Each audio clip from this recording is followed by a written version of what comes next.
a baby, make that sure, steady growth. Then there's that strong, straight back. Again, it's the minerals and vitamin D in pet milk that help make that strong, straight back possible, and that help baby to have straight, sturdy limbs. As time goes by, you also discover that pet milk helps baby develop good, sound teeth. No wonder, is it, that more and more mothers are realizing there is no better milk you can buy for babies than pet milk. If you're expecting a baby, ask your doctor about pet milk, the first evaporated milk, the first food for millions of sturdy, happy babies.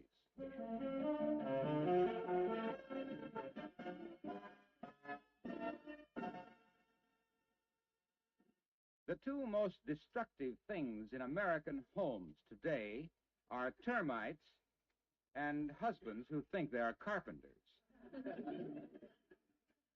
Such a husband is on the loose today. His hands are full of tools, his pockets are full of nails, and the termites are filled with jealousy. As we join Fibber McGee and Molly.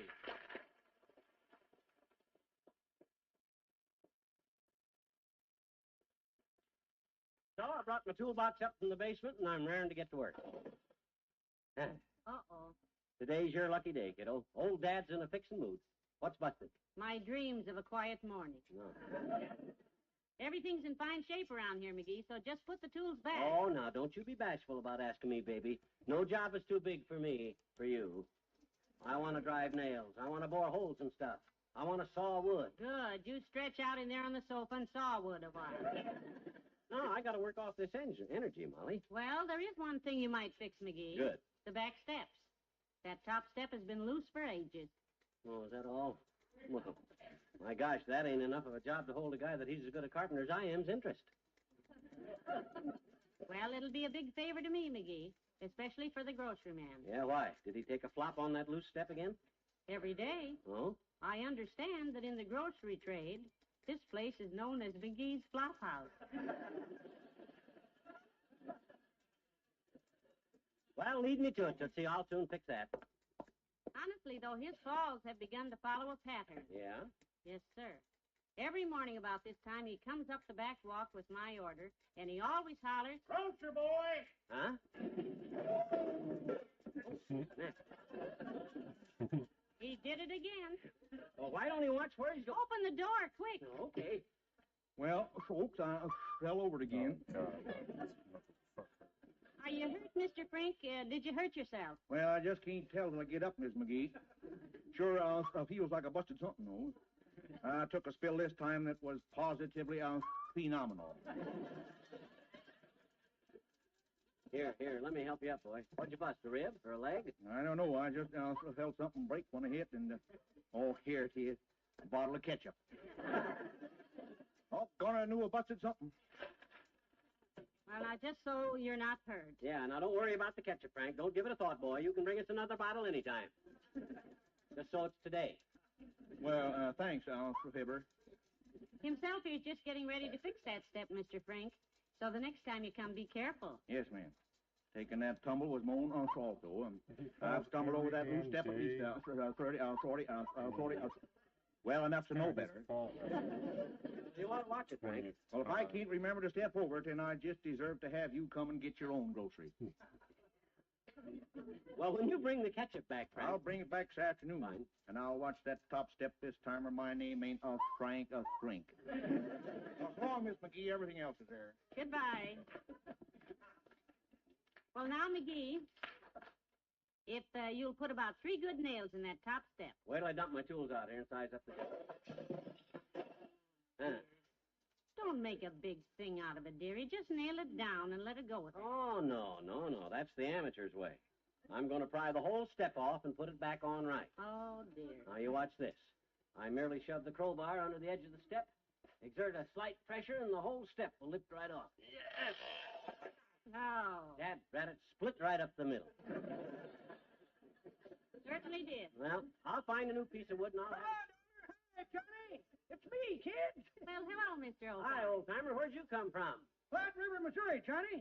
I was born there in 18... Oh, you mean just now. Yeah. I come up the driveway and... Hey, what you tearing down? The house? No, he's fixing the back step, Mr. Oldtimer. Now, if you boys will excuse me, I'll take the groceries in and start lunch. Well, don't worry, Tootsie. I'll build you a new step. I'd be glad to help you, Johnny, but if there's one thing I am, it's no carpenter. Well, I can handle it. Now, let's see. Where's my wrecking bar? Oh, Me and Papa put up one of them prefab houses one time, though. It come out very interesting. yeah?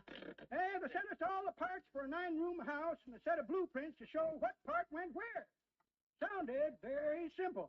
Simple, my clavicle. A set of blueprints is nothing to sneeze at. That's what I told Papa, but he sneezed at 'em anyhow and blew them blueprints sky high. When they come down again, they were all mixed up and we couldn't get 'em straight. But you put the house up anyhow, huh? Yep, and it was a doozy, son. It was? Probably the only house ever built where you had to go upstairs to get to the basement. My gosh, you really mixed them blueprints up. We sort of did, Johnny. There was 4 windows in the living room, but we never got a bit of light. Well, 4 windows ought to be enough to let in plenty of light. Not when they're made out of solid wood and got doorknobs on them. I suppose the doors were solid glass. Nope, the kitchen floor was solid glass. Doors was linoleum. Oh, what a mansion. Well, it had its drawbacks. We got used to the carpet on the walls, but we had to walk around on our bare feet to keep from tearing the wallpaper.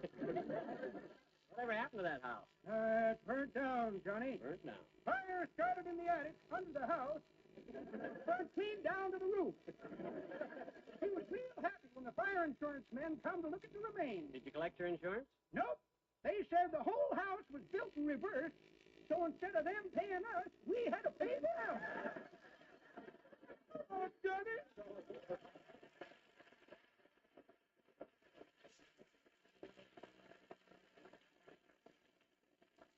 Well, now he's gone. I can hunt up some wood and build a new step here. Now, see, I need a piece about 4 foot long, 12 inches wide.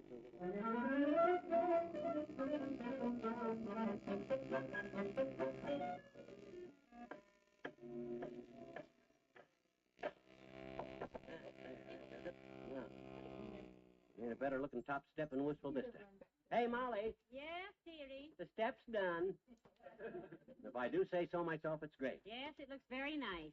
Where'd you find the wood for it? Now, that was a piece of luck, kiddo. Right there on the back porch, I found an empty shelf with nothing on it.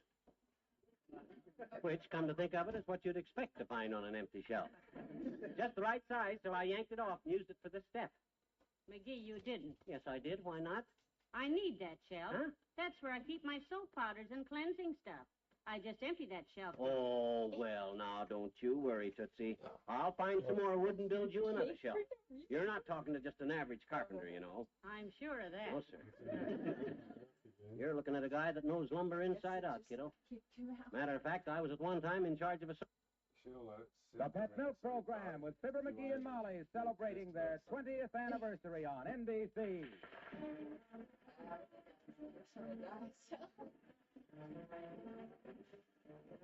The first evaporated milk, Pet Milk, presents Fibber McGee and Molly with Bill Thompson, Gail Gordon, Arthur Q. Bryant, Gloria McMillan, Dallas McKinnon, and me, Harlow Wilcox. The show is written by Phil Leslie and Keith Fowler and directed by Max Hutto, with music by the King's Men and Billy Mills Orchestra.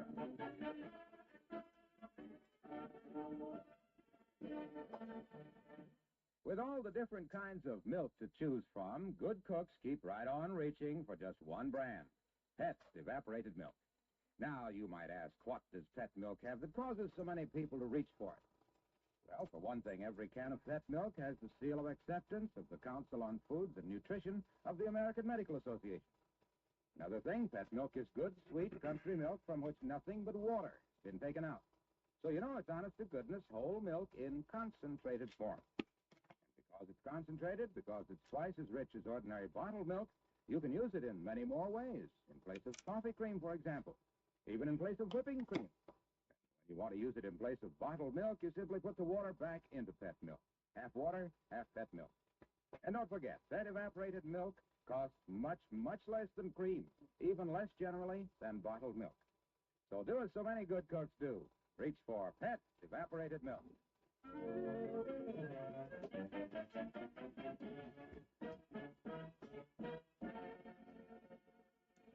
Here's a little dramatic scene that might be entitled The Eternal Triangle. The cast is composed of a messenger boy who says, Package for the lady of the house. a wife who says, Oh, thank you. and a husband who says, And another dad-ratted package. What are you trying to do, send me to the poorhouse? yep, it's Fibber McGee and Molly.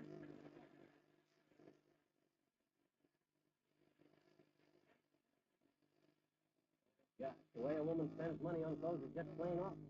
The minute her husband turns his back, she puts everything on her. I haven't bought any clothes, McGee. I don't know what this package is. Oh, no. Oh, don't try to fool old Dad, kiddo.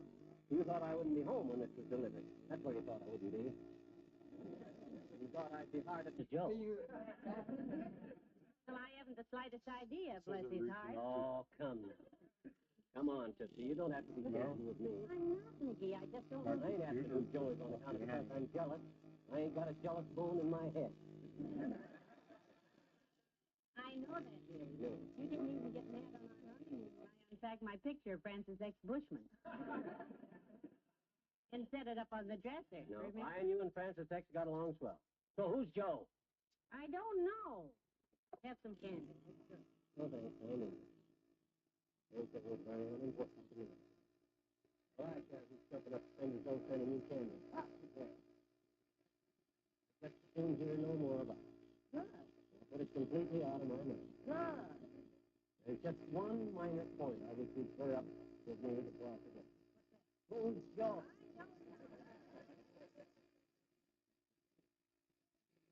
Don't have to get sore about it. When the guy sends candy to a guy's wife, the guy whose wife gets it from the guy's got a right to know who the guy is. Hello there, Mr. Winkle. Hello, folks.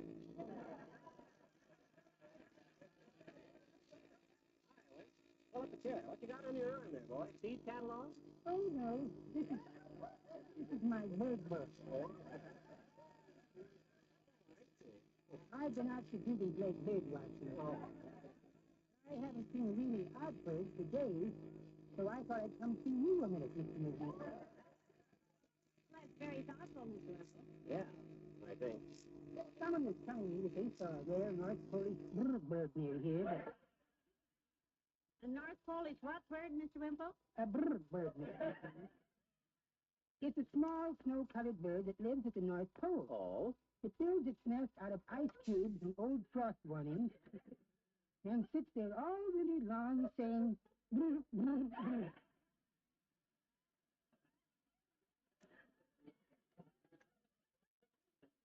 You're really bird happy, aren't you? You keep any birds around the house, canaries and stuff like that there? Yes, Oh. we have a beautiful little bird at the house right now. Oh? It's one of those talking Herza birds. Here's a bird. Don't you mean a talking minor bird? No. Mine escaped, Mrs. McGee. This one belongs to her. You mean? Yes. Beauty face, my big old tax exemption. Mrs. Wimple these days, anyway. Oh, she's fine. We had a little discussion yesterday, though, and, well, I just lost my temper. She didn't want me to go out, and I said, Beauty face, I'm going downtown. I said, and I stuck my head in the wind, and I said, if you don't like it, you can lump it. Wow. What did you do? She lumped it. I'd show you a few of the lumps, but I'd never get my head on everything again. Goodbye now. So long, Wallace.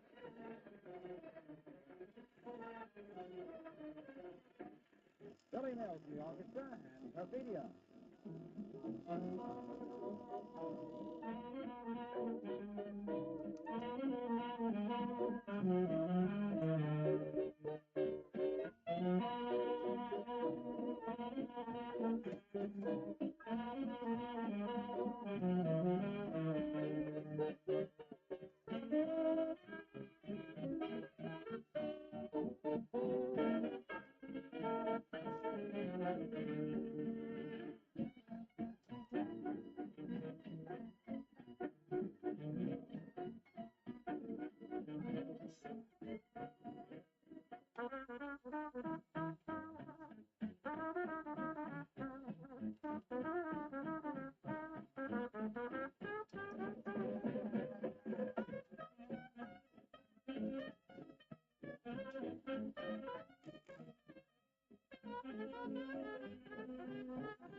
Well, I'll admit I'm just as curious as you are, McGee, but I've no idea who could have sent the candy. Well, Stop fretting about it. I ain't fretting, kiddo. Don't bother me any more than a BB bothers a buffalo.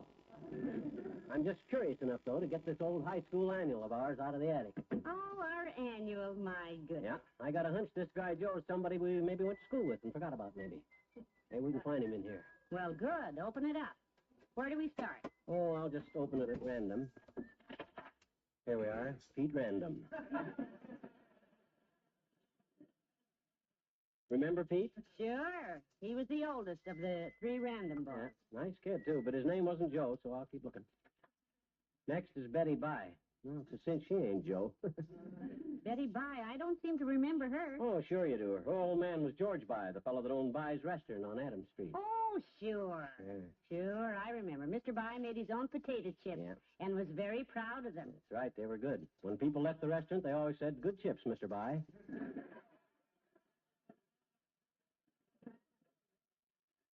Well, this is all very interesting. Come in. Oh, hello, Dr. Gamble. Top of the morning to you, my dear. And a small slice off the bottom to you, Buckethead. Hi, Fatso. For once, I'm glad to see you. I and Molly are trying to remember something, and a guy with a memory like yours might help us. Well, that's very flattering, but what makes you think I have a good memory? Well, they say an elephant never forgets.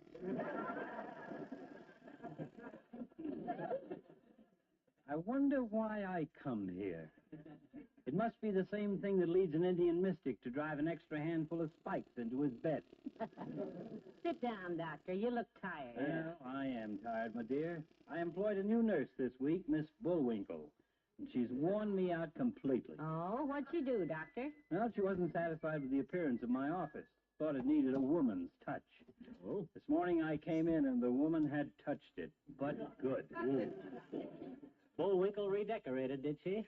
Well, you might call it that, speaking loosely. Yeah. Wellman, J. Tomlinson, over Cleveland Diffenderfer. Joe. Hey, I found him. Here he is. Who? Joe Bass. I'll bet he's the secret admirer that sent you that candy, the dirty rat. Oh, no, McGee. Aha, look at this. There's a letter stuck in this book. It's addressed to Dear Bunnykins, and it's signed Joe. Dear Bunnykin. Yeah, it's something about having a date together. So, Joe Bass, huh? McGee, I give you my word. See, I'm shocked. We were sweethearts in high school, supposed to be real true blue to each other. I never so much as looked at another girl, and you was running around with Joe Bass and letting him call you Bunnykins. Let me see that letter. Okay, read it. Dear Bunnykin. Yeah. Our date last night was lots of fun. You look so nice in your new long pants. What?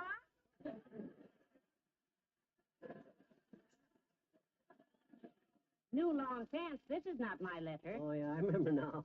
Joe was Josephine Durkin. She wrote that to me.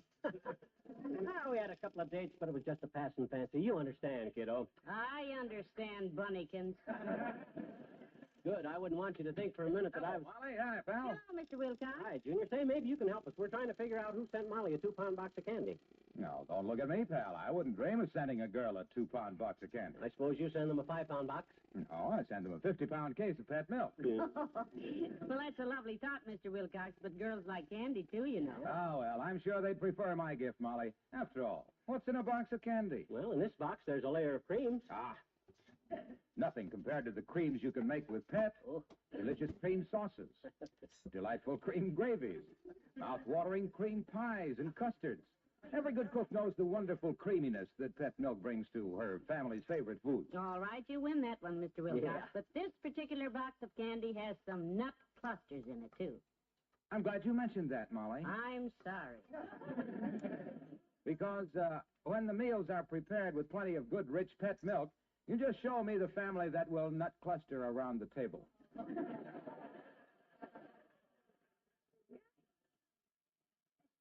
Oh, dear. Look, Junior, that little Fibber, the red-blooded American boy who don't know the meaning of fear. What about cherry cordials? There's some cherry cordials. Well, all right. Now, pal, consider the case of the French housewife. She turns to her husband and says, "Oh, my man, I love you so.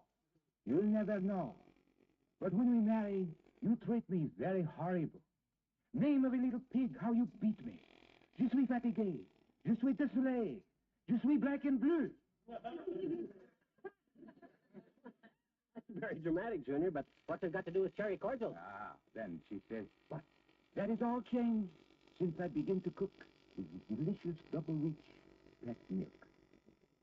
No longer do you treat me horrible. Now, Cherry, you are so cordial."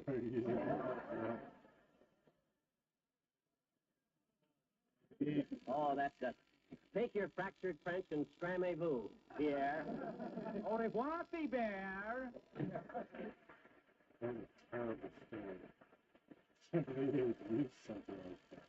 Well, I guess I'm just wasting my time with this annual, Molly. What do I care who Joe is anyhow? I know I'm the guy for you. Of course you are. Even if I do scatter ashes on your rug. That's right, Even dear. if I do go bowling when you want to see a movie. Right Even again. if I do use your best linen napkins to clean my shotgun. When did you do that? Well, I haven't done it yet, but I thought I'd run it in while you were in a soft mood. Just testing. Well, McGee, it's as simple as this. Yeah? When we married, I promised to love, honor, and obey you. Betcha. So all I got to do is ask you 3 questions. You still love me? You know I do. Second question. You still honor me? Of course. Third question. Who's Joe? I don't know. You don't have to tell the neighbors about it. Just burns me up that some guy's got the crust to send candy to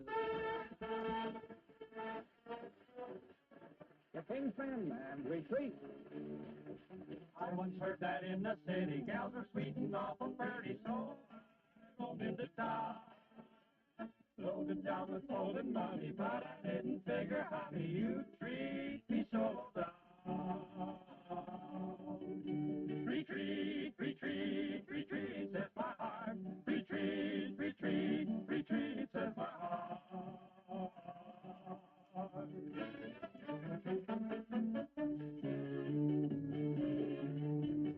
If I was a piece of candy, all your sugar would be dandy to melt my heart away. I loved your hugs and I loved your kisses, even thought I'd make you misses, but my heart seemed to say, retreat, retreat, retreat, says my heart. Retreat, retreat, retreat, says my heart.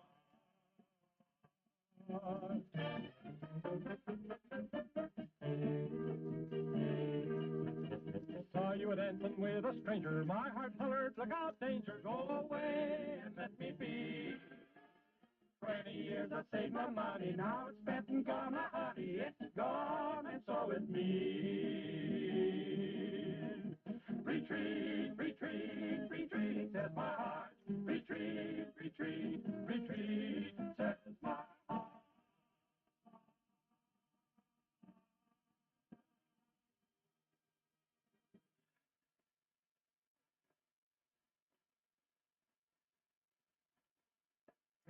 Okay. Here's what I'll think of. There's Joe Ferguson. No, he couldn't have sent the candy.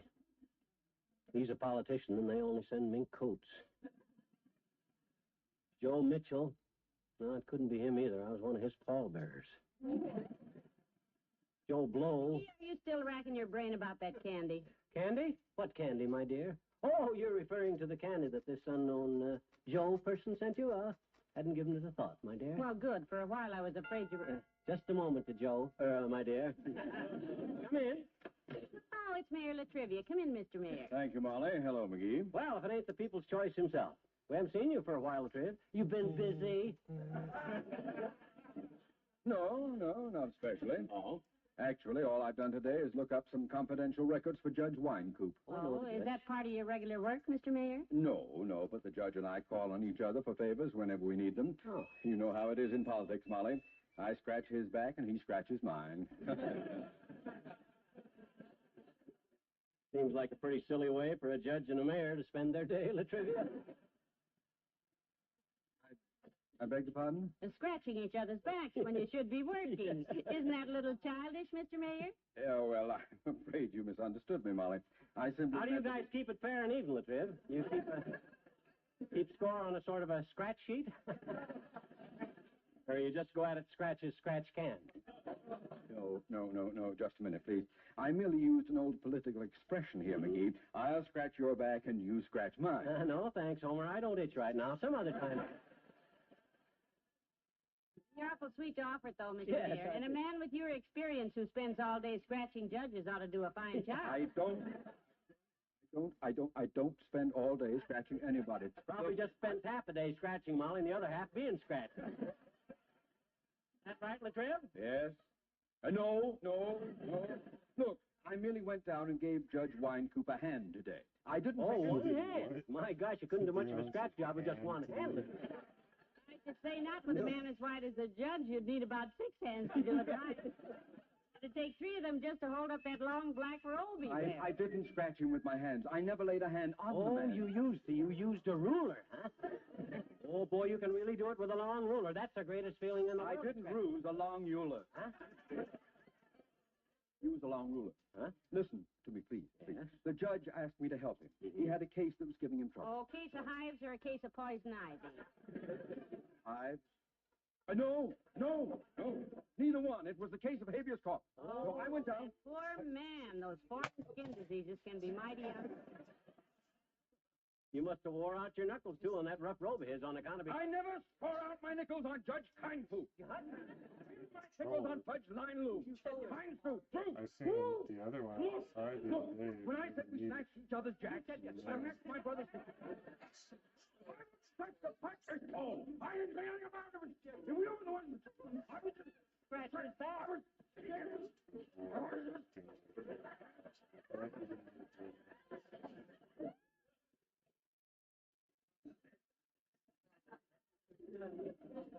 McGee, Yes, boy? would you care to join a group of friends at my home this evening? I plan to throw a small party outdoors. Oh, in your patio, eh? No, in the house. You're the small party I plan to throw outdoors. Good.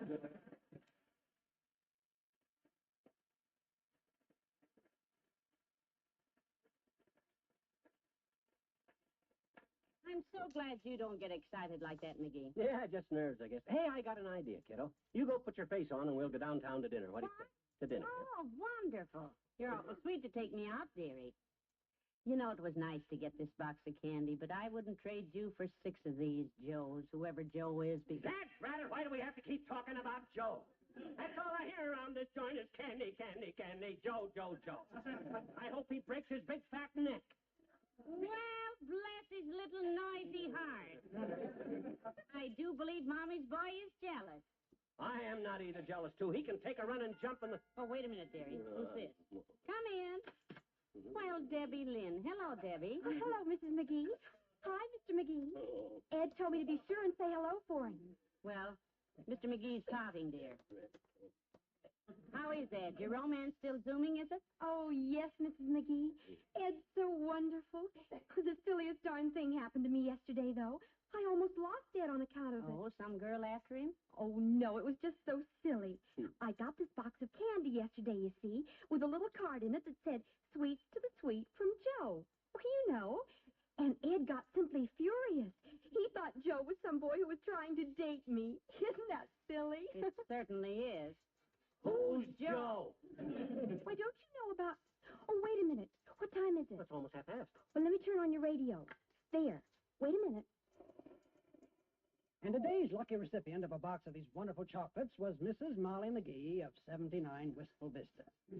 As you know, every day some lucky lady receives a handsome box of our deluxe candy, absolutely free. Remember our slogan, "Sweets to the sweet, from Joe the Bon Bon King."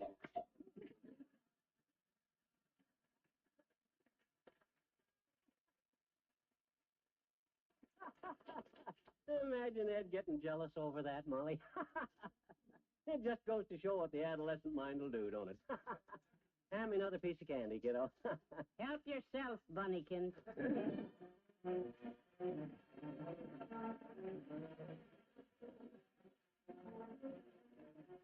Fibber and Molly return in a moment.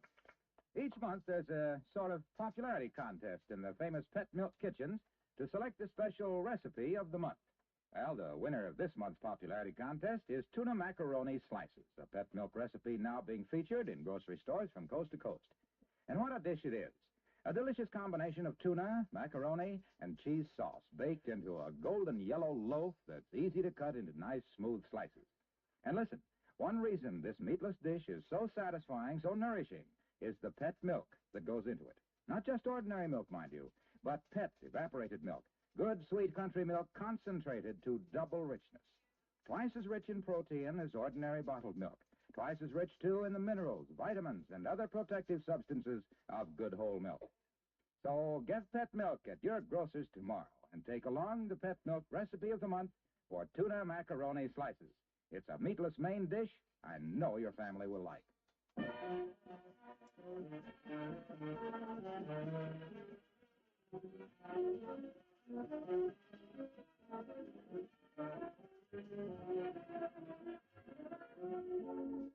Ladies and gentlemen, tonight, Fibber and Molly are celebrating their 20th anniversary on NBC.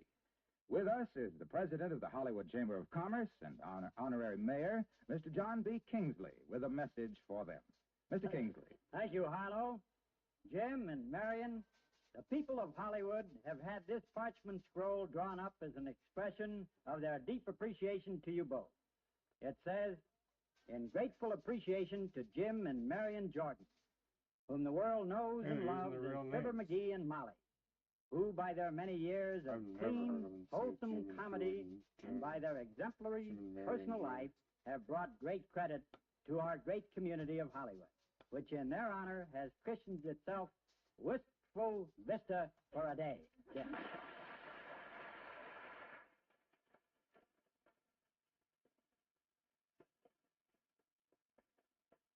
Well, thank you very much, Mr. Kingsley. Yeah, we're very flattered and thankful, John. We're thankful to you, to the people of Hollywood, the businessmen, the Hollywood Citizen News, and everybody who helped make this a day we will always remember. Molly and I hope that...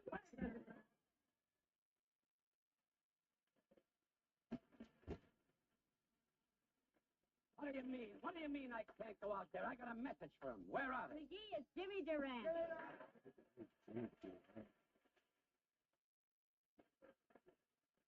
My Lord, everybody wants to get in the act. They're stealing my dialogue. It's embezzlement. That's what it is. I ought to break up the joint. But you know something, kids? I'm in a tender mood tonight. Well, good, Jimmy. I brought you a little token of our appreciation for the way you've been dishing it out over the killer circles. I'm a glorified fan. Let me read it to you. Come on, Jimmy, let's hear it. It says, and I quote, in tribute to two wonderful people for the 20 years of good entertainment, clean humor and wholesome American fun, for which have endeared them and the Fibber McGee and Molly program to radio listeners of the United States, including all of us whose names are here inscribed. And it's signed, Bud Allen, Milton Berle, Eddie Cannon, Jack Carson, Lou Costello, Dennis Day, Ralph Edwards, Phil Harris, Bob Hope, Jerry Lewis, Dean Martin, Groucho Marx, Donald O'Connor, Walter O'Keefe, Jack Parr, Red Skelton, Danny Thomas, Willard Gildersleeve Waterman, Ed Wynn, and yours truly, James Durante. Well,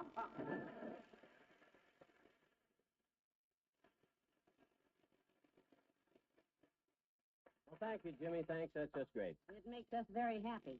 You deserve it, both of you. You've been a couple of good Joes. Who's Joe? Oh, we done that, didn't we? Good night. Good night, all.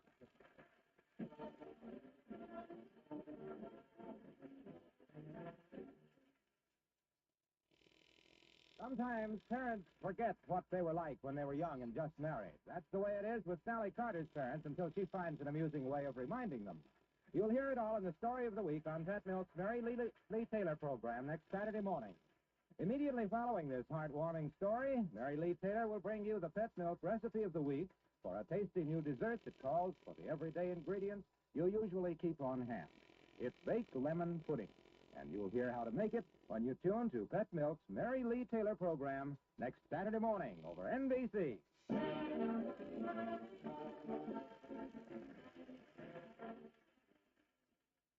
Now, Eddie Cantor brings you more great entertainment on NBC.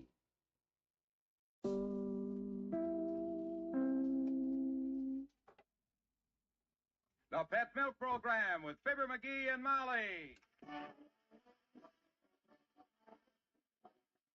The first evaporated milk, Pet Milk, presents Fibber McGee and Molly, transcribed with Bill Thompson, Gail Gordon, Arthur Q. Bryan, Dick LeGrand, Ken Christie, Peggy Weber, Gil Stratton Jr., Tyler McVeigh, and me, Harlow Wilcox. Show is written by Phil Leslie and Keith Fowler and directed by Max Hutto with music by the Kingsmen and Billy Mills Orchestra.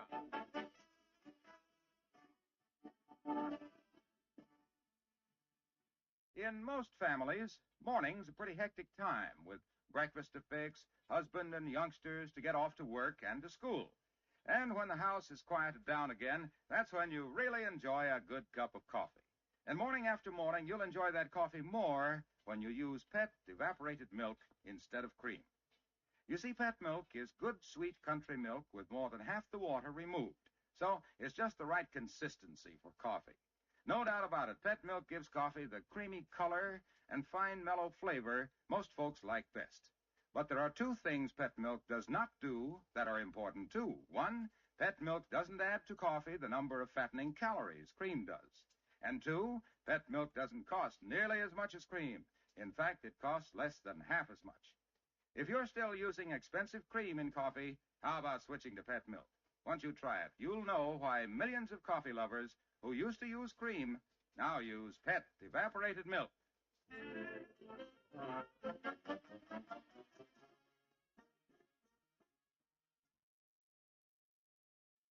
Well, here's a typical breakfast table trio: Mr. McGee, Mrs. McGee, and the Wistful Vista Gazette. The head of the household is reading the news, while her husband is busy eating. As we join Fibber McGee and Molly.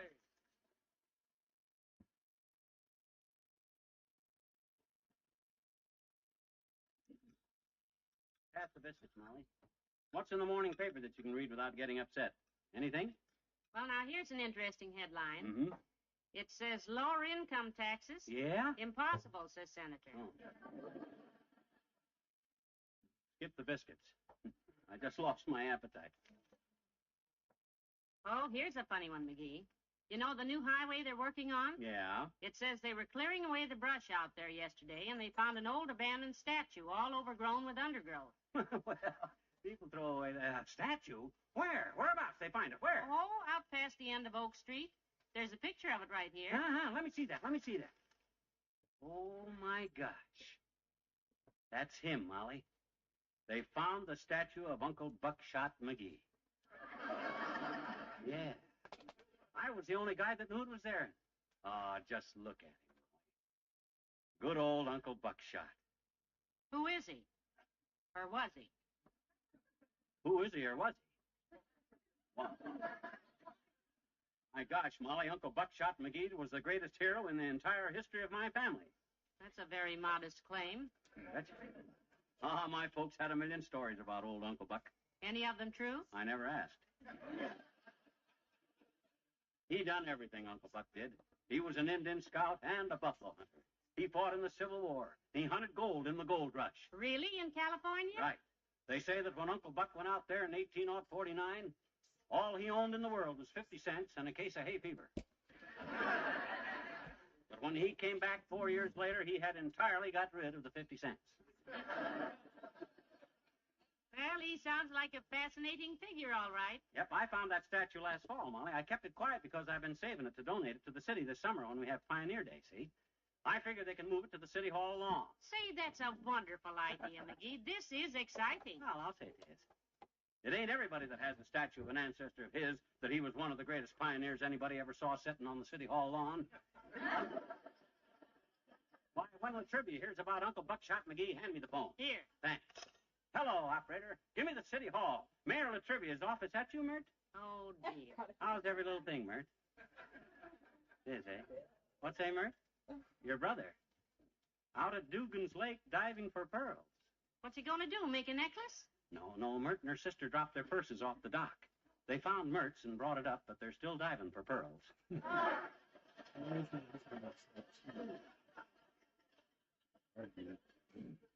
What's say, Mert? Oh, okay. Latrivia's phone's busy. Grab your hat. Let's go down to the city hall. Good. Come on. Let's go.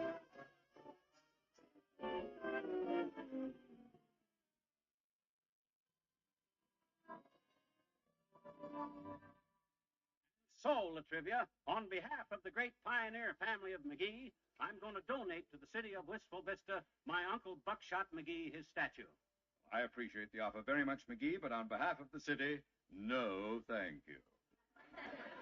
Now, Hey, wait a minute. What do you mean, no thank you? He means he doesn't want it, dearie. Yeah, but look here. Maybe you didn't understand, Homer. This is Buckshot McGee, the great pioneer I'm talking about. He was the real McGee, boy. He was the type of guy that him and his ilk built this country. Him and his brother Ilks, of course. Yeah. Yes. But much as I'd like to do this... Oh, pardon me. Yes, Miss Merkel? The man is here with the cigars you ordered, Mr. Mayor. Send him in. I appreciate your offer of the statue, McGee, but we already have a statue. In fact, the City Hall lawn is loaded with statues. I'm sorry, but there's no more... Mayor, I was coming over, so hello there, kid. Mr. Old-Timer. Hi, old-timer. Now, look, Latrivia. My Uncle Buck was one of the founders of this great nation of ours. Yes, I'm sure he was. A real patriot.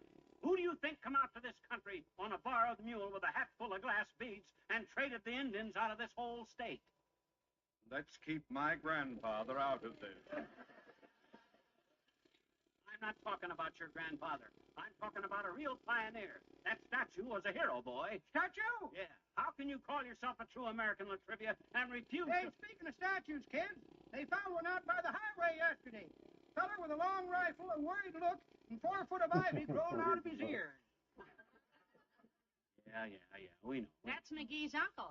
Now, look, McGee, I appreciate your barging in here without an appointment when my desk is loaded with work and offering to By give me George, the voters ought to hear about this. Yes, I'm sure they will, McGee. Now, if you'll excuse me, I really must get to work. Oh, giving me the bum's rush, eh? Yes, I am. Oh, quit pushing. Matter of fact, I think the Highway Department plans to use a bulldozer on that statue this afternoon. Oh, yeah. Well, we'll see about that. All I got to say, Latrivia, is that by George, the voters of this town... Don't look now, Johnny, but we're out in the hall. Lonesome, too, isn't it? So, he wants a battle, does he? Okay, I'll give it to him, a battle. This is a fight to the finish. A fight for the honor of the American pioneer. Molly. Yes, sir. You go call the newspapers. Yes, sir. Old-timer. Yes, sir. Get down to the telegraph office. Wire the governor. Wire the highway department. Wire the White House. Yes, sir. Better wire Eisenhower, too, just in case. Where's my old Army uniform? Why, it's at home in the attic, but... All right. Now, you all know your assignments. I'll meet you at the statue. In uniform. Yes, sir. Hold fast, Uncle Buckshot McGee. Billy Mills from the orchestra. Martin Mello.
It was nice of you to drive me out here, Ole.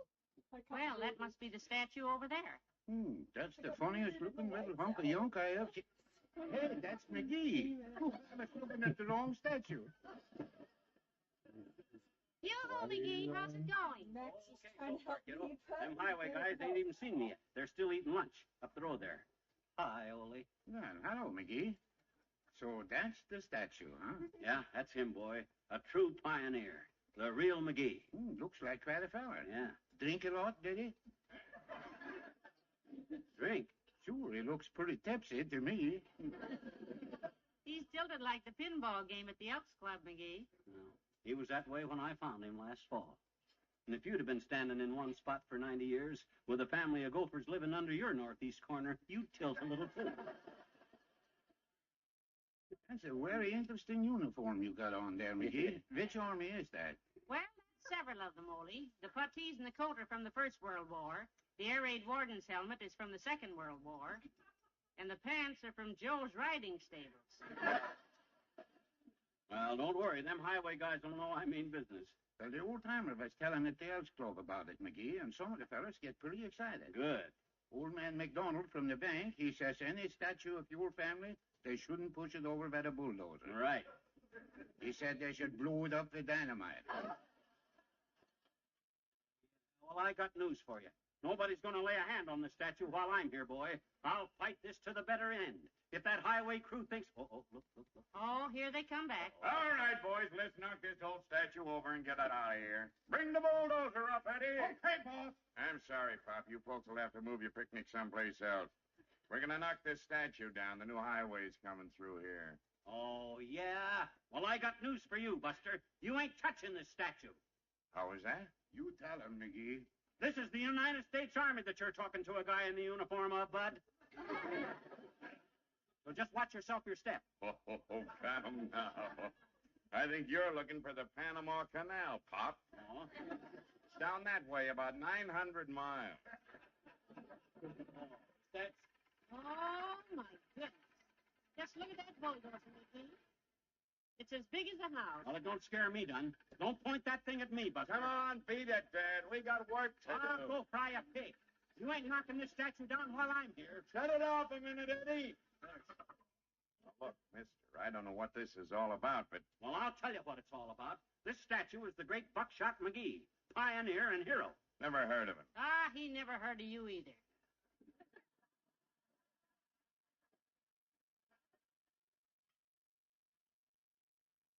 He's been dead 90 years. How long you been dead, Buster? You tell him, McGee. Yeah, that's... Well, heavenly days, where'd the crowd come from? I didn't hear Look, lady, anytime there's a beef, crowds come out of the woodwork. Ah, that's what we want. Wake up the public sentiment. Rouse the rabble. How about it, rabble? Are you with me? Oh, for the love of Eddie, run down to Harry's bar and get the superintendent. Find out if it's illegal to run over this guy with a dozer, because I don't know. Round one. Ah, never fear, Uncle Buckshot. They shall not pass.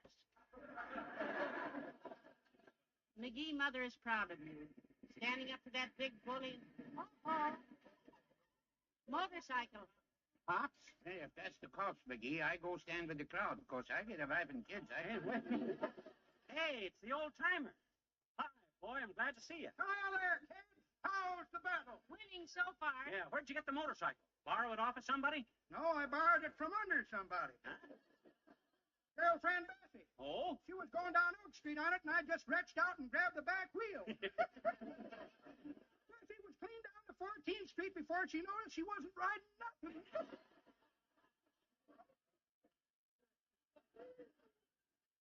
Yeah, but what have you been doing? Did you send the telegrams? I sure did, son. Yeah? I sent one to President Truman. Oh. White House, Washington, D.C. Here's the answer. Yeah, my gosh, give me it. Oh, my. President Truman at the White House. What does it say? It says, unknown at this address, try Blair House.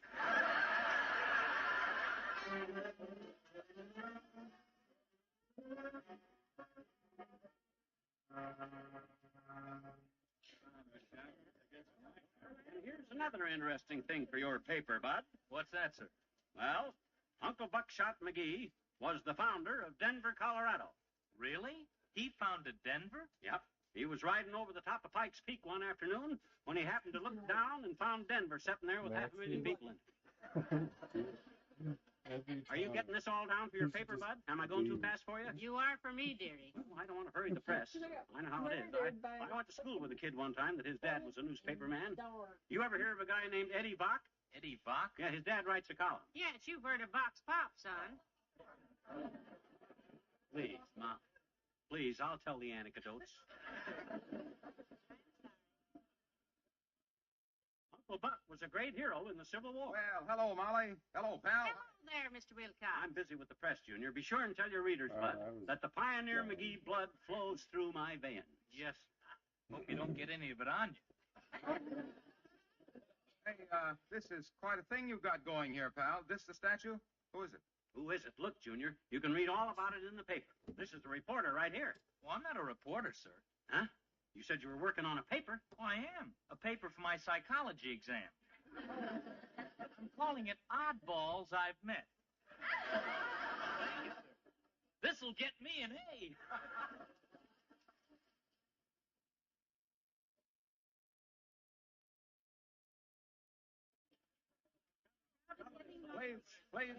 Ladies and gentlemen, please, my friends, gaze at this noble statue here. This bronze likeness of one of Wistful Vista's early pioneers. Pour it on, Junior. Yeah, you tell him, Junior. There, my friends, was a man who helped to build this nation. A nation where we are free to live as we choose. Yeah. A land where it is the right of every man to eat his favorite foods, delicious, nourishing foods prepared with pet evaporated milk. How the Sam Hill did he get way over there? Doesn't he always, Ollie? I say to you, my friend, that when your wife prepares your favorite dishes with pet milk, she's not only giving you added taste and added enjoyment, but she's giving you an added helping of health. Junior, the statue. Hilo, the statue. Hilo, the statue. Yeah. Look at that statue, my friend. That's it. Look at those piercing eyes, that lean and hungry look. And what is he hungry for?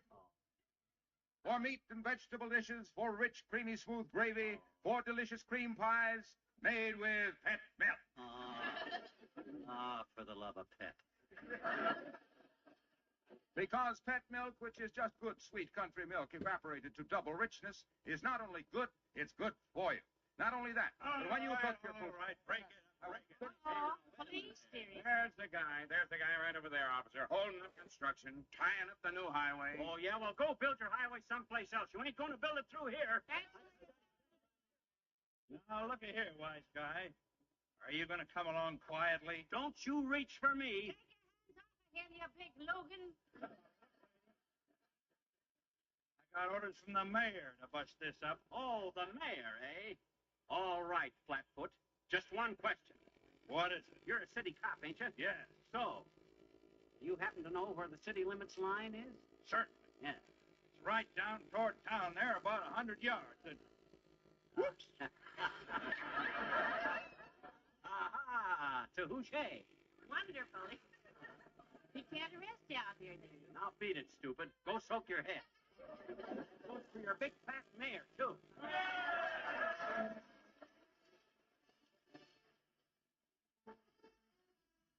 The King's Man and Little David play on your harp. Hold little David, hold little David, hold little David, hold little David, hold little David.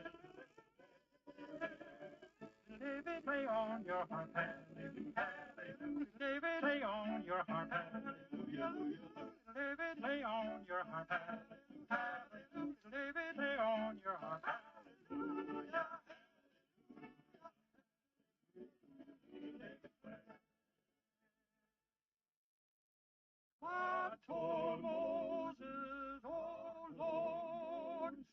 go down into Egypt. Oh, Lord, Pharaoh,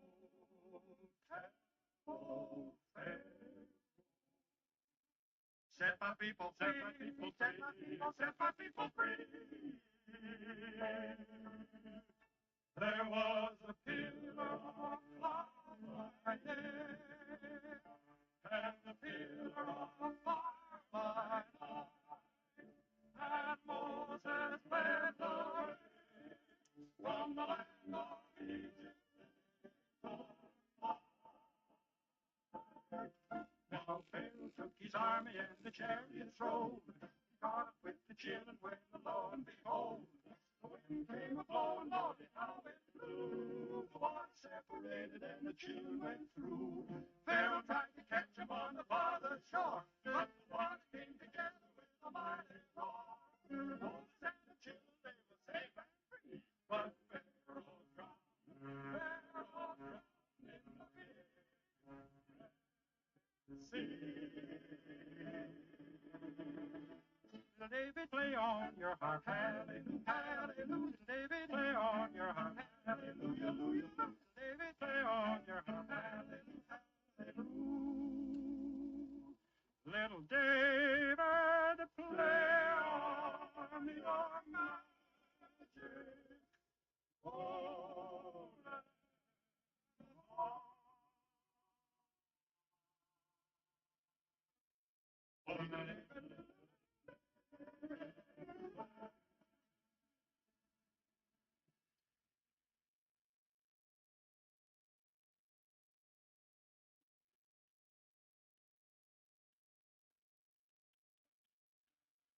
I heard it. The little guy's a sculptor, and he made the statue to sell it. No, that isn't it at all. It's an Indian statue from a temple, and it has ruby eyes in it. Yeah? My husband listens to all the crime shows, and he recognized it from a description. Yeah, really? Certainly. He says the man there belongs to a gang of jewel thieves. I'm sorry, lady, but I happen to know the man personally, and you're wrong. Who asked you? Yeah, you know the guy? Oh, very well. His name is McGee, and his wife's name is Molly. I've never met the statue, but I think it... Boy, oh boy, half the town is out here, Molly. Well, how am I doing, Doc? Got 'em going, haven't I? Quite a crowd, Dr. Gamble. Yeah. Yes, I wish you could have seen the mayor when I left him, Molly. Yeah? He was trying to decide whether to have McGee shot or just take the easy way and leap off the city hall. He don't have to do either. All he's got to do is take this statue of Uncle Buckshot McGee and put it on the city hall lawn where a hero belongs. That's all he's got to do. So that's your Uncle Buck, is it? That's him, Doctor. Ah, dear old Uncle Buckshot. He was the real McGee. Well, he does have the McGee head, all right. Big? No, hard. What does it say on the statue there? Buckshot McGee, erected by the men of his regiment. Yes, and I'm going to clean the rest of that moss off of it, McGee. There's more engraving on Yeah, it. Where is it? Ah, there you are. Now look here, McGee. Now, take it easy, Latrivia. You'll bust something. McGee, this is the end. This is the most ridiculous thing you've ever done. That's the mayor. He's a personal friend of mine. No, he don't even know you. Two. Hello, Mayor. Hello there. Shut up, Wallace. There, you see? McGee, this is outrageous. The governor's calling. The highway department is in a turmoil. Well, you got it coming. Look. You take the statue. Huh? I've talked to the highway department. Yeah? They're going to deliver it to your house for you. Set it up in your front yard. Now, how's that? My own yard. Hey, how about that, Molly? Well, dearie, I cleaned up the lettering. Yeah, you hear that, folks? This statue of my great pioneer, Uncle Buckshot McGee, the great Civil War hero, is going up in the front yard of our ancestral home at 79 Wistful Vista. Yeah, how about that? Now, if you'll just send this crowd home and let the highway department get back to work. You folks can come by there any time you want to and admire it for a very nominal fee. McGee, I think you ought to... Now, gather around now, folks, and we'll read the record of this great hero's exploits. My own Uncle Buckshot McGee, a true McGee. Let's see, what's it say there?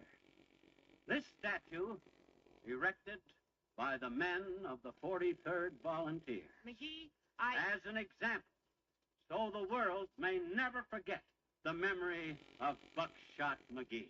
Sounds like a real hero. But McGee... Quiet, Mom. Who joined his regiment with but one purpose in mind. Dearie, please. One purpose in mind. To steal their horses.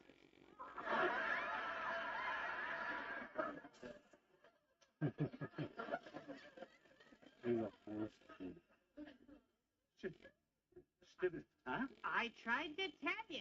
You don't want to read that out loud. Read the rest of it. Born in 1831, hung in 1864. That's still cool to have it in your yard. A real McGee.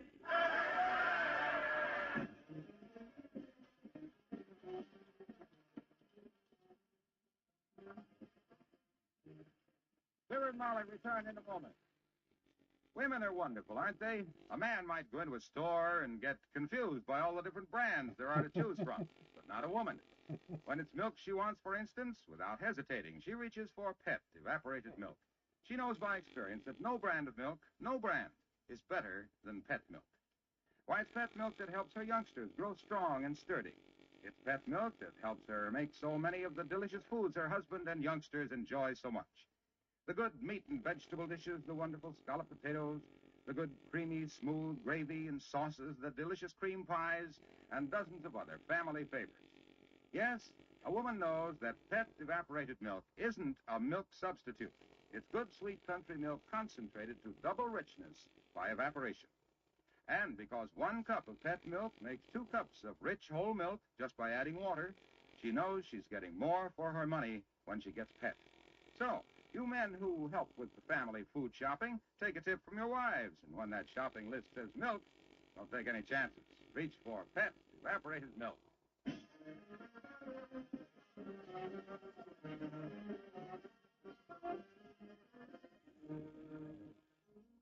Gee, Molly, how can I ever face people again? Now, don't you fret. My own uncle, a horse thief. Well, it isn't your fault. Besides, everybody thought it was very nice when you donated his statue to the scrap drive, sweetheart. The government can use that. Yeah, there must be about a ton of bronze in that thing at that. Of course. Yeah. So you see, Uncle Buck did turn out to be a patriot after all, even if they do have to melt him down to get it. I'll get it. Hello? Oh, yes. He what?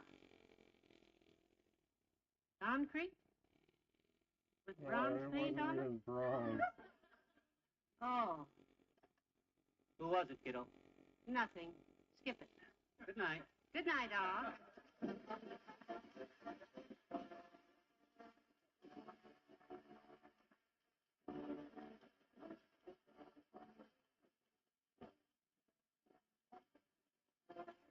The first evaporated milk, Pet milk, brings you Fibber McGee and Molly each week at this time. Be with us again next Tuesday night, won't you?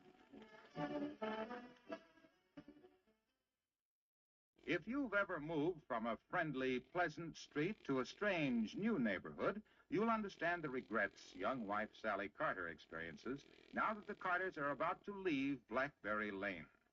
How Sally resolves the problems of the old versus the new is told in the story of the week on Pet Milk's Mary Lee Taylor program next Saturday morning. The second big feature is Mary Lee Taylor's recipe of the week for olive and tuna super supper.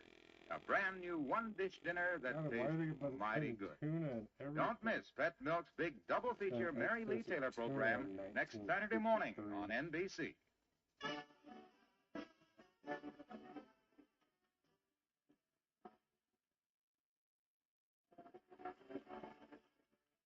The preceding program was transcribed. Now, Eddie Cantor presents Show Business on NBC.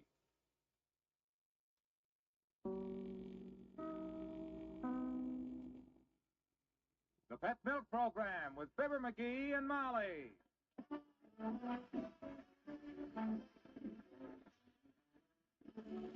The first evaporated milk, Pet Milk, presents Fibber McGee and Molly with Bill Thompson, Arthur Q. Bryant, Dick LeGrand, Ed Begley, Gil Stratton Jr., Gloria McMillan, and me, Harlow Wilcox. The show is written by Phil Leslie and Keith Fowler and directed by Max Hutto with music by the King's Men and Billy Mills Orchestra.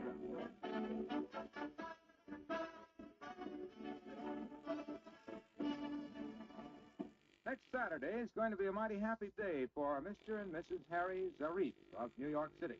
On that day, March 29th, the famous Zarif quadruplets will be celebrating their 8th birthday. That's right. These famous babies, so tiny and delicate at birth, will be 8 years old next Saturday. And you should see what sturdy, vigorous, happy youngsters they are, and how they go for pet evaporated milk. Yes, pet milk, the milk which helped bring them through the first hazardous months of their life, is still their favorite. And that suits Mrs. Zarif just fine, for she knows how very much this safe, easy-to-digest milk means to her children. She knows that pet milk will help them through all their growing years to build strong, straight bones, good sound teeth, and to have fine, well-developed bodies. What pet evaporated milk has done and is doing for the Zarif children, it can also do for yours. Your grocer has pet milk. Get several cans tomorrow.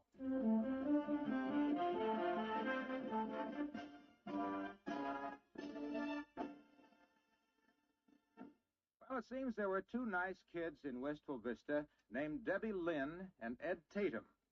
Debbie and Eddie were sweethearts. Golly, and how they did love. He was her man, but he only made $30 a week. So they went to talk it over with Fibber McGee and Molly.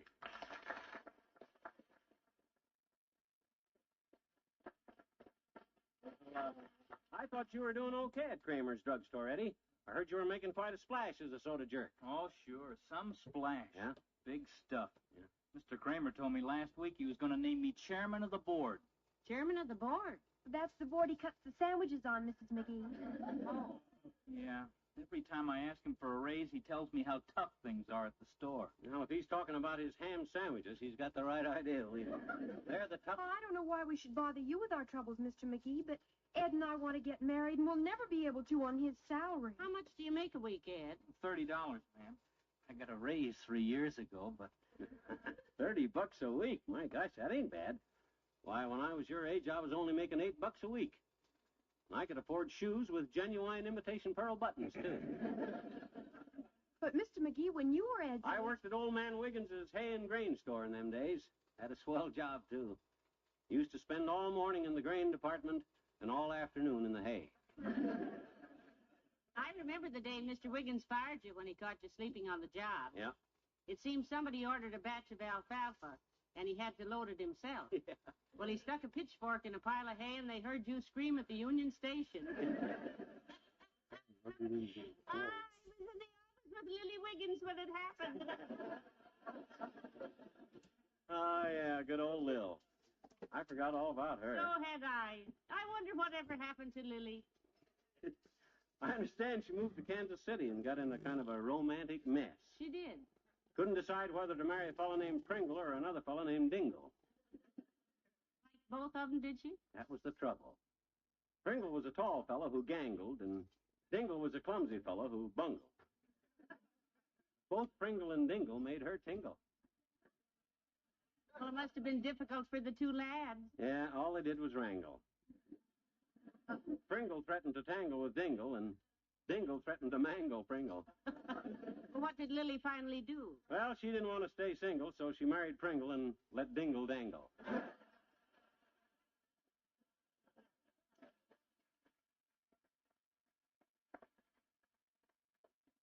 Just what I would expect of Lily.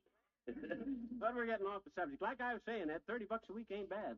I and Molly got married on less than that, and we made out swell. Oh, but things have changed since then, Mr. McGee. Everything is a lot higher now. Funny thing about that, though, most of our money goes farther today than it did then. How do you figure that, sir? Well, in them days, most of our money stayed right in the town where we lived, see? Now it goes farther.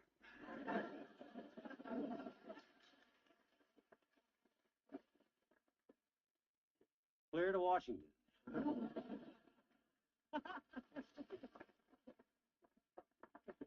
Don't you get it, kids? It's a play on words. Washington is farther away. It ain't funny, McGee. Oh. Probably millions of people agree with you. Well, if you should hear of another job of any kind, Mr. McGee, I wish you'd let Ed know. I'll just be an old maid if he stays with Mr. Kramer. Well, I'll keep my ears open, kids. Maybe if I had a talk with Kramer, he It's no use, Mr. McGee. I'd better get going, too. You won't be in till late this afternoon, and I'm in charge of the store today. You're running the store. Hey, wait a minute. This is our chance. Chance for what? Chance to pry a big fat raise out of old Kramer. I'll come with you and show you how a drugstore ought to be run. Modern methods, scientific selling, and you can take all the credit. Oh, dear. It sounds great, but Mr. Kramer's mighty old-fashioned. He's not much for new ideas. Don't you worry, Eddie. When he comes in and sees how we doubled his business, he'll want to make you a full partner.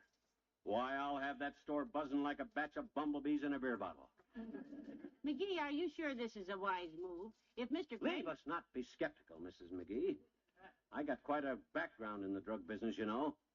After old man Wiggins stabbed me with the pitchfork, I went to work at Duffner's drugstore. Yes. Remember? Yes, I remember. I also remember that you didn't work for Mr. Duffner very long either. Yeah, just 3 days to be exact. Then he caught me with my hand stuck in the whorehound candy jar. Quite a career. Yeah, but we won't get Ed Ray standing here. Start the car, Ed. Grab your hats, girls. We're off to Kramer's drugstore.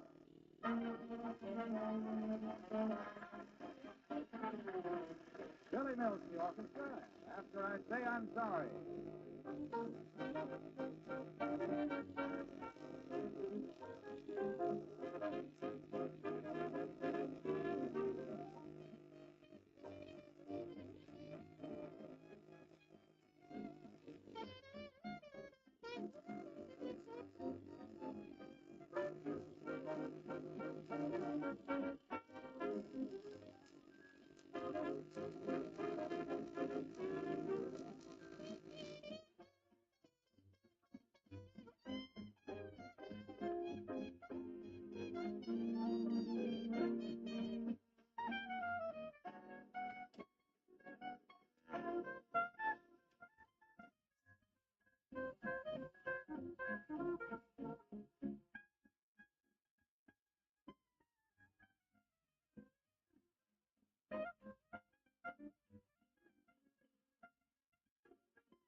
Now, the first thing we got to do is dress this drugstore up a little, Ed. Yes, sir. Get some flash and some eye appeal.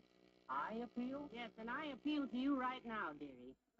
Don't you do anything rash. Don't you worry, kiddo. Boy, does this place need my touch. Look at that sign behind the soda fountain there. Ice cream soda's 25 cents. What kind of selling is that? Well, it tells the story. Yank it down, Ed. Make up a new sign that says ice cream soda's 50 cents. 50 cents? Yeah. Then run a line through the 50 and make it 25 cents. Sure, that way people will think they're getting a bargain, see? Say, that is a bright idea, that, McGee. Oh, shucks, it's nothing any red-blooded American boy couldn't have thought of. You know, I haven't seen the price marked down on anything in years. Gosh, Mr. McGee, you sure think 'em up. That's just the starter, Eddie. I got ideas for you that I ain't even thought of yet. Uh-oh, customer. Now, you watch how I handle him, Eddie. Good morning, sir. What can I do for you, Buster? I'd like a large box of bird seed. Bird seed? Yes, I raise canaries. From seed?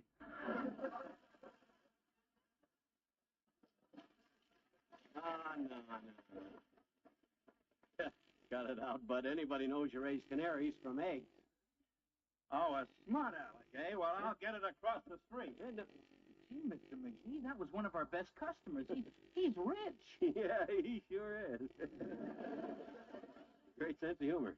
Well, let's get busy here. First thing I'll do is make up a menu for lunch. You got a pencil? Yes. Shoot. Okay, write this down. Special today, 7-course dinner, soup to nuts, 59 cents.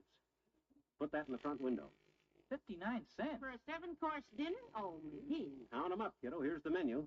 Soup, bread, butter, water, cup of coffee, ice cream cone, and a salted peanut. Soup to nuts, right? Ah, heavenly days, you merchants. I never understand big business. Yeah, it's all in the modern sales approach, Tootsie. You run on in the back room and let her up that menu, Eddie. I'll pick out a good cigar here and think up some more ideas. Yes. See if I can approach them. Let me see. One of these alfalfa Coronas ought to taste pretty good. Better take a pocketful just in case. Oh, hi, Docky. Hello, Dr. Gamble. Hello, my dear. Hey, what are you doing behind the cigar counter, glue fingers? You're playing footsie with the cash register. I'm working here today, Satchel back. Kramer's out, and I come down here to show Ed Tatum how to run a drugstore. Oh, great. Where is Ed? Go in the back room and poison himself when you came in? Very amusing, George, very amusing. You ought to go on TV, Doc, as the funny fat family physician. They could ever make a screen big enough to hold all of you at once. Oh, now, McGee, the doctor isn't that big. Almost. My goodness, I saw a General Sherman tank on TV last week. So they could get the doctor on all right. Thank you, Molly.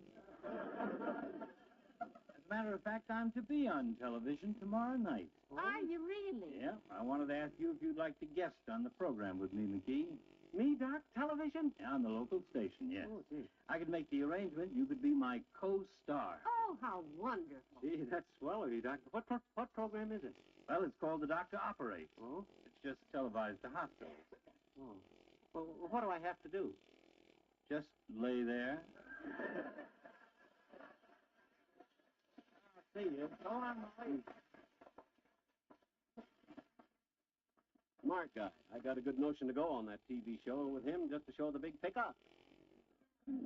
I'd like to tell a few million people that he's took my tonsils out 3 times and they keep coming back on me. Hey, I got a great idea. So have I. Let's get out of here. No kidding. We'll run a combination sale. 4 items for one price. Package deal. For instance, say, a $2 package with a pair of specs, jar of salve, a deck of cards, and a box of soap flakes. Well, now, who on earth would want that combination? Well, it'd be very handy for a nearsighted guy with a split lip who wanted to play solitaire while he took a bubble bath.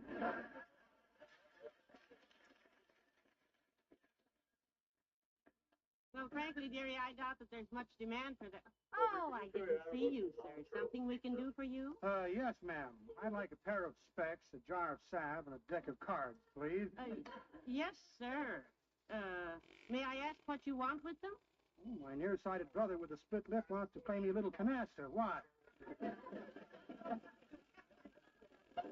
Well, I just wondered. Here you are, sir. And I'm going to throw in a box of soap flakes for free. $2, please. See, kiddo, in the drug business, you got to expect anything. Right. Why, I got more ideas for this place. You pasted up in the front window, Mr. McGee. Good. Now, I got a few more sales ideas for you, too, boy. I'll have this joint rocking like a ferry boat. Yes, he's an old hand at rocking the boat, Ed. Oh, hello there, Mr. Wilcox. Hello, Molly. Hi, pal. Hi, Junior. What can we do for you? Are you working here, pal? I'm just giving Ed the benefit of my experience, sort of showing him the ropes. Well, if Ed's smart, he'll take the ropes and tie your hands behind you. Can you wait on me, Ed? Oh, sure, Mr. Wilcox. The usual? The usual, Ed. Okay. Cup of coffee and a can opener coming up. Did he say a cup of coffee and a can opener? That's right, pal.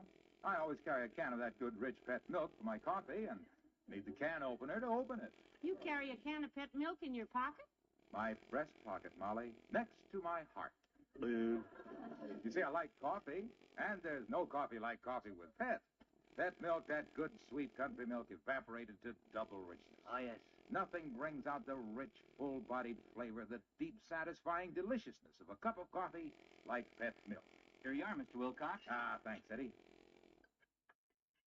Look at that beautiful color, kids, with that lovely aroma. Smells good, too. Ah, cold day like this. Oh, hey, did I tell you my idea for people who get lost in the snow? No, Hilo, you didn't. If it's all the same to you, I Well, don't look, think... no. Now, wait a minute, look. You know, they send out a St. Bernard with a flask of brandy around its neck to find people like that. I know that. I do. Uncle Dennis sent us a postcard about that from Switzerland last winter. Oh, yeah. Yeah, he got up early every morning and went out and got lost for the day.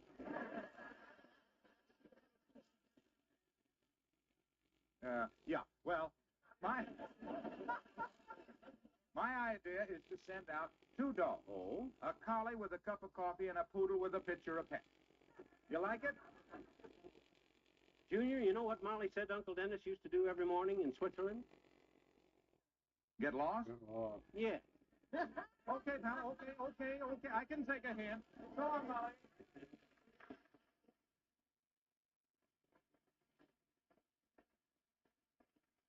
Well, back to work, kids. Make up them signs, Eddie. Then we'll rearrange the showcases and set this store up modern. Put the cigar counter over here, the hot water bottles down by the door. Move the magazine rack in the back room so I can sit down there and read. We'll Hello there, Johnny. What you doing, kid? Well, I'm running the joint today, old-timer. What's for you? Well, I wanted a bag of candy, Johnny. What kind? The loud kind, son. Oh? I don't care what it tastes like, just as long as it's noisy. What you want that kind of candy for? For me and Bessie to eat in the movies, Johnny. Oh? We go in and see the show, and when it starts the second time, we go to work on the candy.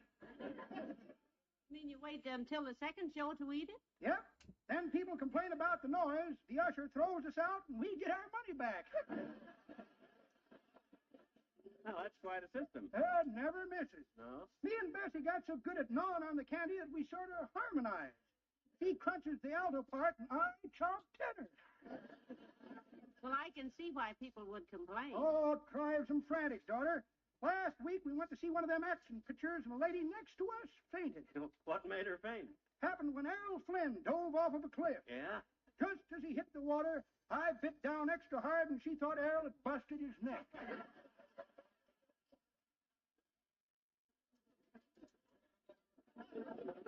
Well, I gather you and Bessie are still billing and cooing. Yep, I had her out for a ride in my new hot rod this afternoon, daughter, and I... Hot rod? You drive a hot rod? No kidding. Built it myself, Johnny. Yeah? Got all kinds of gadgets onto it, too. Bucket seats, safety belts, automatic rearview mirror that whistles when a cop shows in it. Well, sounds pretty snazzy, all right. Yep, me and Bessie zinged out the road about 10 miles today and blew a tire, though. Oh, boy. Blew a tire out in the country, boy. That's trouble. No trouble at all in that hot rod of mine, son. No? I got me a little gadget with that car that jacks up the wheel, takes off the tire, and puts on the spare without me ever getting out of my seat. My gosh, boy, I'd like to have one of those. What do you call it? Bessie.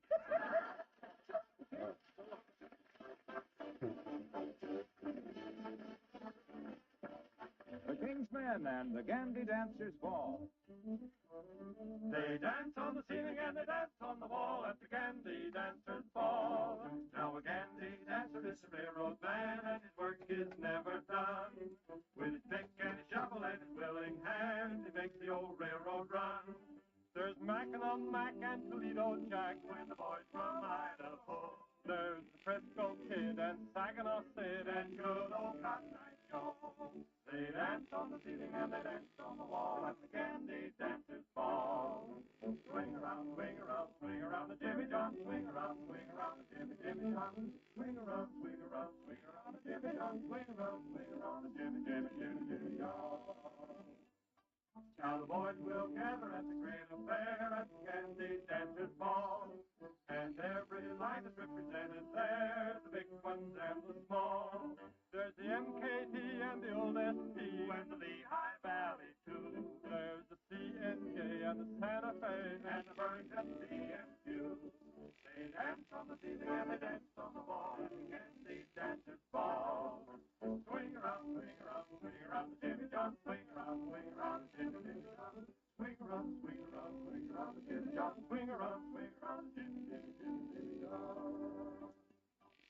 Swing around, swing around, swing around, Jimmy John, swing around, Jimmy John. Swing around, swing around, swing around, Jimmy John. Swing around, swing around, Jimmy John. They dance on the ceiling and they dance on the wall and the candy.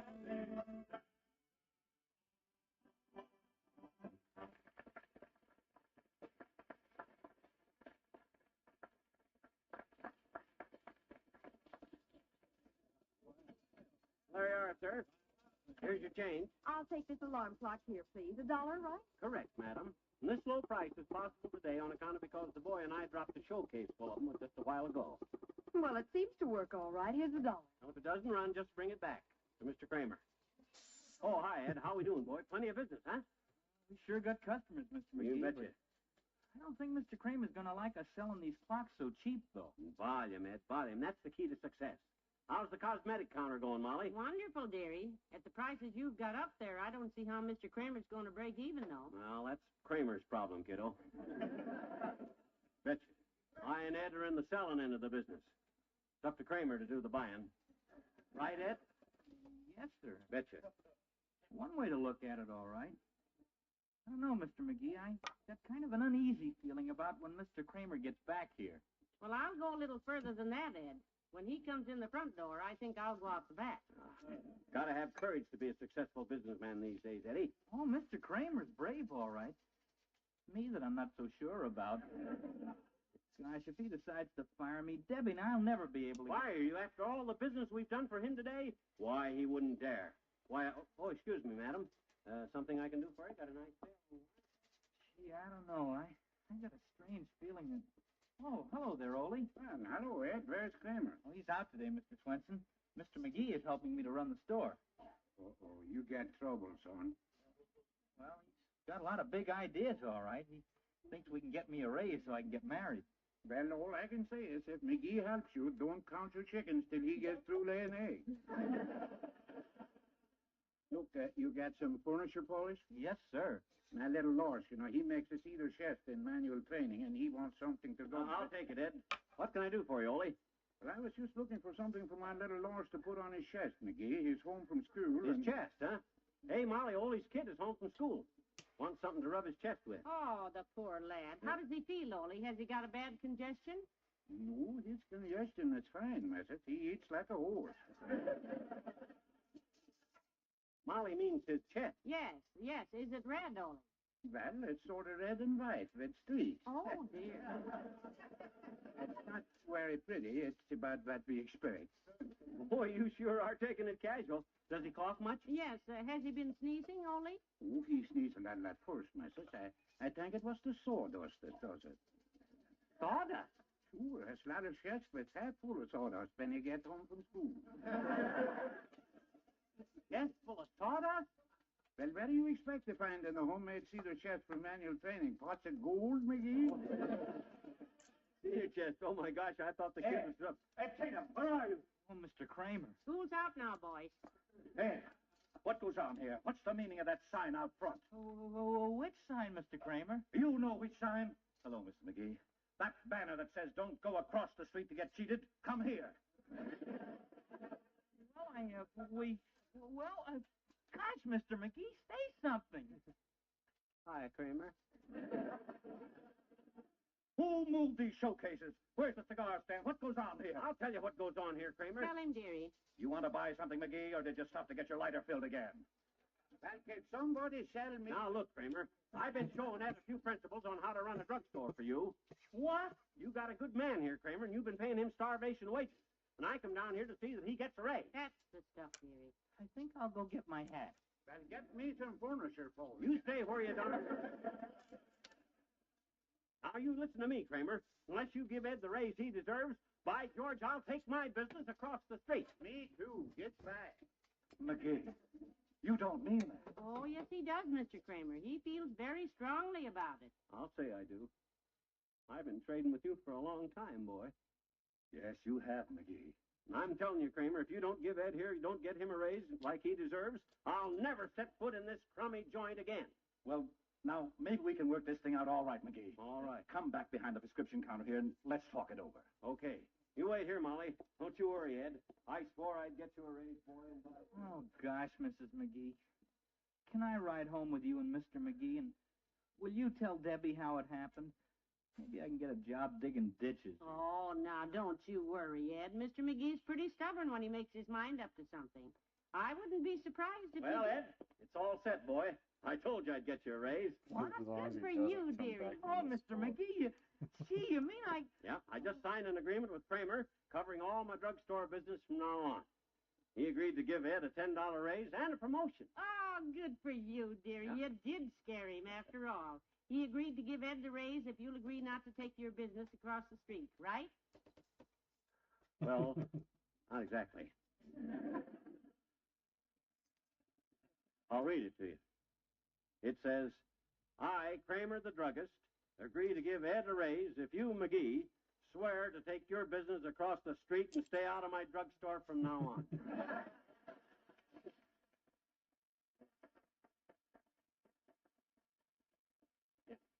Signed, F. McGee. Oh. Well, come on, let's go across the street and get my lighter filled.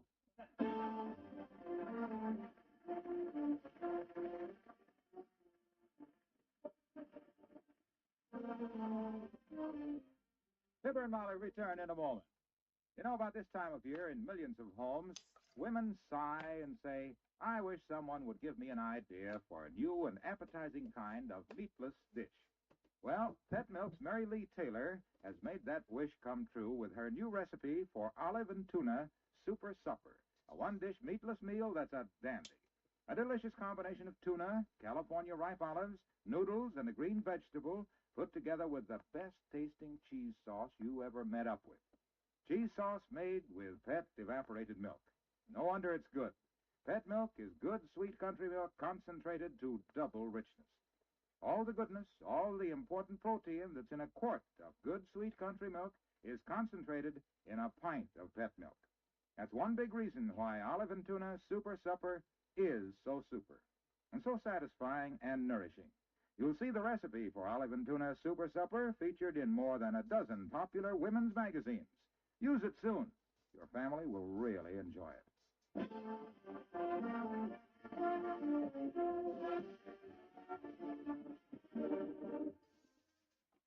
Oh, well, it's good to get home and sit down, dearie. Yeah. What are you reading? I found a fascinating story in a magazine down at Kramer's drugstore. Brought it home. What is the magazine? Radio TV Mirror, the April issue. Terrific story. I'm going to read it again. What makes it so fascinating? I think it's the subject matter. It's a life story of two sweet, gentle, wonderful people.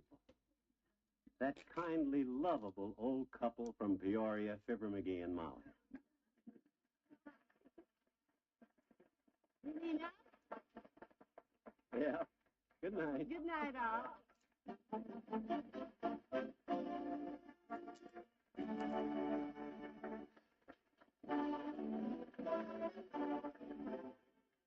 The first evaporated milk, Pet Milk, brings you Fibber McGee and Molly each week at this time. Be with us again next Tuesday night, won't you?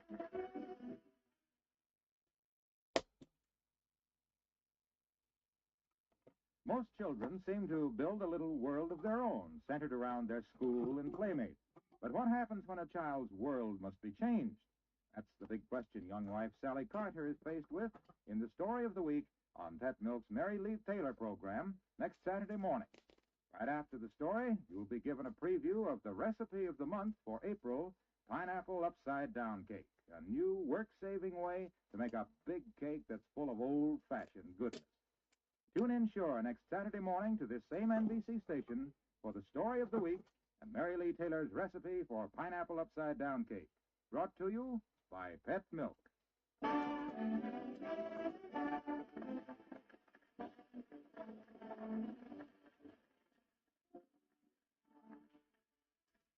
Now, Eddie Cantor brings you his show business show on NBC.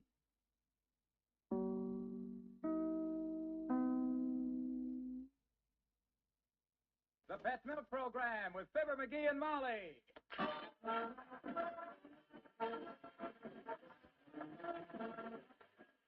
The First Evaporated Milk, Pet Milk, presents Fibber McGee and Molly, transcribed with Bill Thompson, Gail Gordon, Arthur Q. Bryan, Dick LeGrand, Cliff Arquette, Joe Forte, Gene Vanderpyle, Jeff Silver, and me, Harlow Wilcox. The show is written by Phil Leslie and Keith Fowler and directed by Max Hutto with music by the Kingsmen and Billy Mills Orchestra. If you could make your own pantry survey, in Home After Home, where women take pride in their cooking, you'd find Pet Evaporated Milk on the pantry shelf. Sometimes a whole month's supply, because in those handy, airtight Pet milk cans, the good, sweet milk stays good and sweet. Now, that stay sweet quality is only one reason why good cooks cook with Pet milk. Extra richness is another reason, for Pet milk is good, sweet country milk evaporated to double richness. That means it's twice as rich as bottled milk in all the nourishing substances nature puts into whole milk. Good cooks like that extra richness because by using Pet evaporated milk, they can put extra amounts of milk nourishment into favorite family foods. In addition, there's the economy factor. For Pet brand evaporated milk costs less generally than bottled milk or any other form of milk. So for convenience, for fixing more nourishing, more delicious food at lower cost, keep Pet brand evaporated milk on your pantry shelf.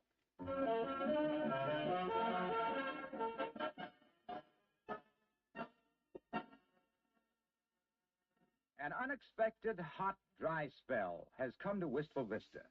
It's hot in the homes and stores and offices, even hotter in the streets. And it's hottest of all under the collar of Mr. McGee, of Fibber McGee and Molly.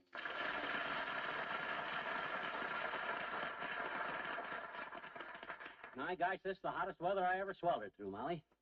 It's hotter than the hand-hammered hinges if I hadn't better say it. No, it isn't really that bad, McGee. I think we just feel it more because it's unseasonal. You know, the weatherman says it will break just as suddenly as it started. Ah, him. What does he know? Draws a lot of circles on a map. Predicts 10 more days of sunshine, steps out the door, and falls into a snowdrift. Well, frankly, I don't know how those weathermen get it right as often as they do myself. Dearie, what causes the weather anyhow? Well, the weather, my dear, it's rather difficult to explain to an amateur. It requires a knowledge of rain, wind, and other simple scientific phenomena. Scientific what? Phenomena. P-H-E-N-O-M-E, Mina. Phenomena. I didn't recognize the word. I'll explain the whole thing to you someday when it's cooler. You know, it's darn near as bad right now as that hot spell we had in Peoria back in 1912. Oh, I remember that. It was hot, wasn't it? Oh, that was murder. The thermometers went off like firecrackers all over town. Practically all the dogs had sprained ankles. Well...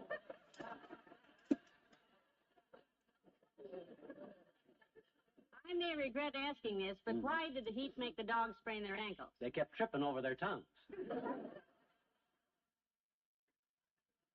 Well, Mother believes you, dearie, but if you told that to anybody else... Come in. Oh, hello, Mr. Oldtimer. Hello there, kids. Hot enough for you? Now, there is a very witty remark. Who in the world thought that one up? Papa, son. Oh? Papa was just loaded with comical sayings like that. Yeah? It ain't the heat, he used to say. It's the stupidity. He was so right. I wonder when we're going to get some rain. I'll be the first to know when it's coming, Johnny. I got my own private weather bureau, son. Private weather bureau? Yep. In my shoes. Shoes? Got a corn on one foot that kills me when it's going to turn cold, a corn on the other foot that murders me when it's going to rain, and a bunion that slays me when it's going to snow. I don't wish you any misery, but... Hey, does that really work, old-timer? Oh, never fails, Johnny. Yeah? Anytime the weather's going to change, I know at least 3 hours ahead of time. Imagine that. Boy, if I knew it was going to rain before anybody else did, I could make myself... Hey, maybe we can do a little business. Yeah? I got a deal for you. Look, when your feet tell you we're going to get some rain, give me a call right away. I'll give you $5 to tip me off. Don't know what you got in mind, Johnny, but my feet are in your hands. Where's the 5 spot? Here you are. Thanks, Johnny. I better get going now. Daughter, Do you know what the fellow who run a shirt-making factory and had a daughter 9 foot tall said to that daughter when he seen her loafing at her sewing machine? No, what? He said, "So, long daughter." You do just...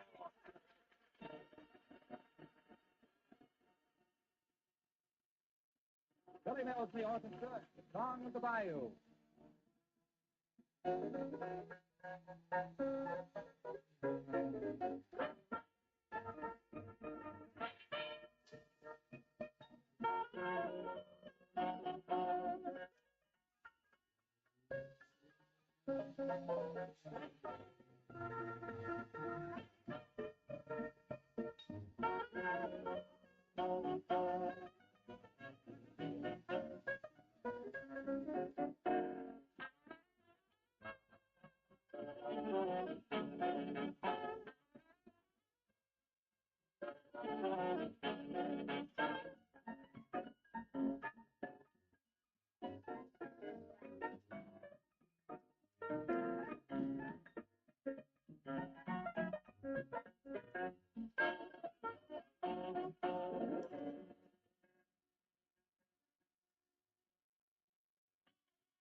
Well, the heat wave continued, and for the rest of the day and night, Mr. McGee suffered. Not in silence, you may be sure. Then the next morning came, and he got a phone call. 79 Wistful Vista, Fibber McGee speaking. Oh, it's you, old-timer. What's up? Yeah? Both corns, eh? The bunion, too? Whoa.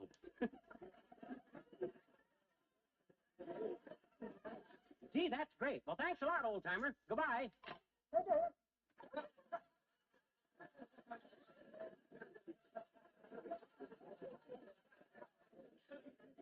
Hey, Molly, big news, kiddo. The old-timer's feet are killing it. Well, I'm so happy for him. Well, that was him on the phone, and the deal I made with him yesterday is going to pay off. We'll be rich. Loaded. Well, good for us. He says inside of 3 hours we'll have rain, snow, and all the trimmings. His Well. feet are killing it. We'll clean up. Well, I'm glad to hear the heat is going to break, but how do we make all this money? Simple American ingenuity, baby. We rush down to the Bonton and corner the raincoat market. Buy up all the umbrellas in stock. Grab all the galoshes. And? Set ourselves up at 14th and Oak. When the rain starts, we ask our own price. Molly. Think of the panic when all them people get trapped downtown in the rain. And with us with a corner on the umbrella market at the corner of 14th and Oak, boy, this is it. But, dearie, do you really Come on, kiddo. No time to waste. Let's get down to the Bonton. Okay.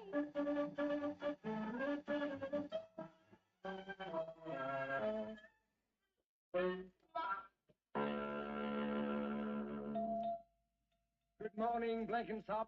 All quiet in the umbrella department, I presume? Yes, Mr. Frisbee, I haven't made a single sale all week. The weather, you know, dry. Quite. If it continues, I may decide to close umbrellas and transfer you temporarily to candlesticks or gents' undergarments. Oh, I wish you would, sir. I get so lonesome here. Of course, I'll be glad to stick it out, sir, if you feel it's for the good of the Bonton. Ah, that's the spirit, Blenkinsop. You have the makings of a section manager. Thank you, Mr. Frisbee, but I don't know if I'm worthy. Tut, tut, Blenkinsop. I have risen to floor manager, but at one time, I myself was in umbrellas. You, sir? Gad, sir. Ah, those were the days. especially the stormy ones. I recall when customers would come to my counter, drenched and dripping, soaked to the skin, pleading to purchase an umbrella. I'd let them stand there shivering miserably in puddles of water while I changed the price tag from $6.98 to $10.75. Oh, that must have been fun, sir. It was delightful. I hope you'll experience that pleasure someday. Well, I'm afraid it won't be soon. Who'd buy an umbrella during weather like this? You're right. No one in Wistful Vista would be stupid enough to do that. Hey, Bud. Yes? I want to buy all the umbrellas, raincoats, and galoshes you got in stock. Isn't your name McGee? Yeah, why? When I made a remark a moment ago, I just didn't think of you. Well, that's too bad. Well, how about some service?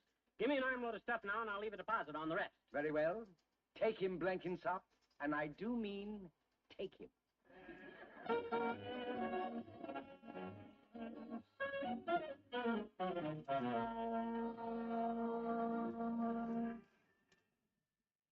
Step right up, folks. All right, folks. Step up and get your umbrellas while they last. Price is going up any minute. Oh, it's hot. The line forms to the left, folks. Get your umbrellas here. Think we ought to call a policeman to handle the crowd? Don't worry. As soon as it clouds up a little, the rush will start. I got $62 invested here, and I'll triple my dough. Oh, here's a customer. All right, folks. Get your rain clothes here. Better die before it's too late. What's the gag, mister? Election bet? Oh, come on, Myron. It's probably one of those quiz show stunts. Yeah. Boy, it takes a real jerk to stand out in the sun like this and try to sell umbrellas. No sale, dearie. Well, they'll realize their mistake when it starts cloud bursting. I raise these umbrellas to $10 apiece. No, oh, look. Hello, Dr. Gamble. Good afternoon, Molly. And a puzzled glance in your direction, public nuisance. Hi, John's other Hopkins. Well, what did you do? Decide to return all the umbrellas you borrowed from your friends now that nobody can use them? Where's mine? No, Doctor. He's trying to... Tell him nothing, Molly. Let him get drowned. Serve him right for insinuating that I don't return stuff I borrow. Oh, get him. Listen, once upon a time, little wide eyes, you borrowed my garden hose. Well, maybe so I did. Yes, you said a small green shoot had appeared in your yard, and you wanted to keep it alive and see what it was. Well, maybe I did. That small green shoot is now 12 feet tall and has a hammock swung from it. But have I gotten my hose back? No. I'll return it when I'm through with it, you big Indian lender. I'm using that hose for a hammock rope. Now, McGee, shame on you. I'll make him return it tomorrow, Doctor. Been pretty busy lately, have you? Well, fairly so, Molly. Oh, incidentally, McGee, you could use a little minor repair job, you know. Me? Yes, you really should have that hirsute epidermis adornment removed from your lower maxillary, my boy. Yeah? I should? Yeah. Gee, what kind of an operation is that, Doc? A shave. See you, Molly. So long, son. Goodbye, Doctor.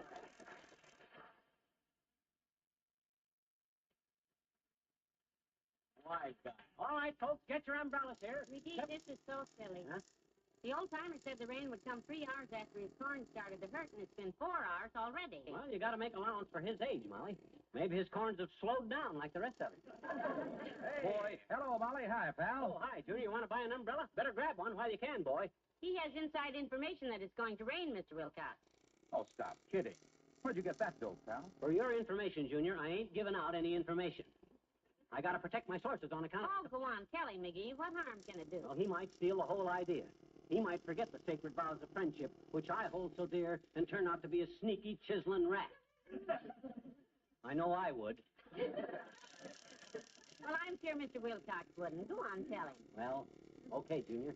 Can you keep a secret? Of course, pal. Good. I'm not a guy who blabs. Good. Any secret is safe with me. Good. I only talk about things everybody knows.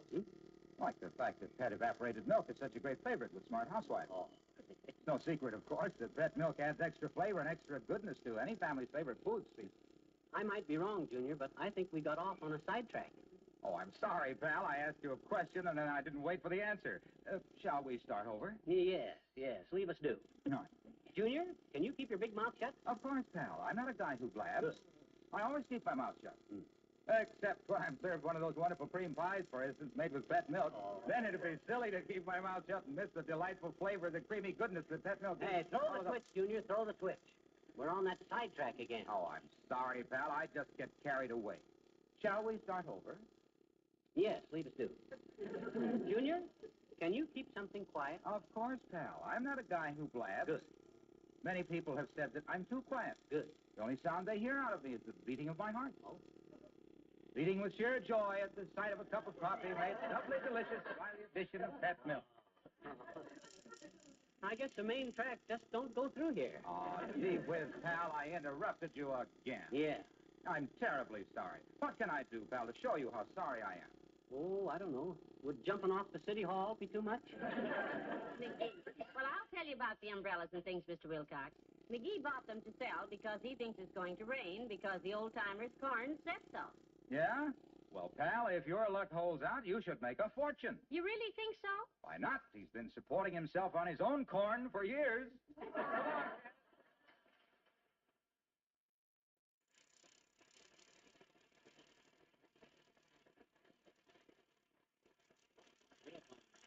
All right, folks, step right over here and get your umbrellas before it's too late. When the rain comes down, the prices go up.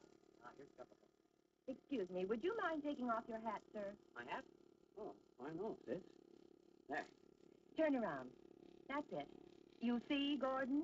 Well, all I know is Uncle Frisbee at the Bonton said the guy had a hole in his head. Maybe it's just a little hole that you can't even see. Oh, for heaven's sake, let's go home, McGee, before people read... Hello, missus, and you too, McGee. Hello, Ole. Oh, hi, Ole. I didn't see you coming, boy. I've been seeing you for quite a while from across the street at the Elks Club. Yeah? McGee, I bet you 50 stupid people have stopped and asked you what's with the umbrellas. Yeah, easy that many. So it should be a nice change for an intelligent person to ask you. What's with the umbrellas, McGee? Well, they're to sell, Ole. McGee thinks it will rain soon. Yeah, I got the tip from the old-timer. He can tell the weather by his feet. By the feet, huh? Yeah. That's very interesting. In Sweden, we used to tell the weather by the fingers. Fingers? How'd you do that? Oh, we stick a finger out the window. If it comes back in wet, it's raining.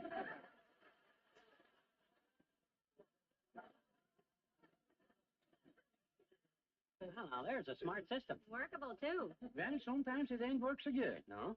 No, there was a farmer back home who stuck his finger out the window just as another farmer drove by on a thrashing machine. I guess he ought to look before he stuck his finger out. I'd call the guy who done that a nitwit. You would? Yeah. Everybody else called him Three-Finger Johnson. Well, if you don't want to get soaked going home, you better buy an umbrella. Any minute now, it's going to pour. Oh, I don't mind the rain, McGee. It was because of a heavy rain that I married my missus back in Sweden. Oh, how did that happen, Ole? Well, you see, she had her cap set for me, but I was being hard to get. Yeah? And then came a big rainstorm. For weeks, it just come down by the bucket. Yeah, go on. Well, we was in the parlor together, and I was wishing the sun would shine again. Huh? And she says, a penny for your thoughts. And I say, I was thinking how fine it would be if we had a little sun. And she says, oh, Ole, this is so sudden, and I was a-going to it. So long, don't you, fellas. So long.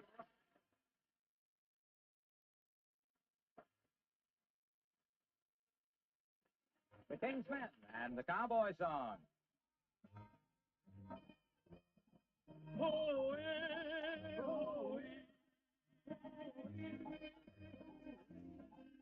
I'm riding along. Oh, a cowboy needs a horse, needs a horse, needs a horse. And he's gotta have a rope, have a rope, have a rope. And he ought to have a song, have a song, have a song, if he wants to keep riding. Now a cowboy needs a hat, needs a hat, needs a hat. And a pair of fancy boots, fancy boots, fancy boots. And a set of shiny spurs, shiny spurs, shiny spurs, if he wants to keep riding. Oh, the fence is long and the sun is hot, but the good Lord knows that a cowboy's gotta keep riding.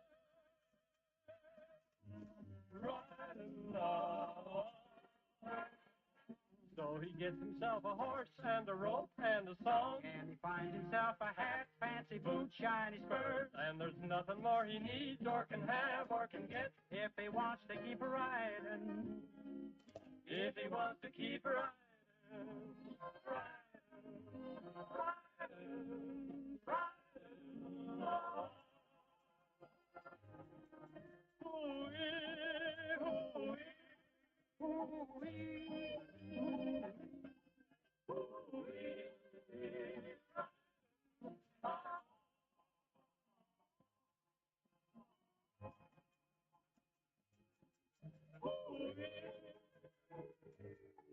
Simply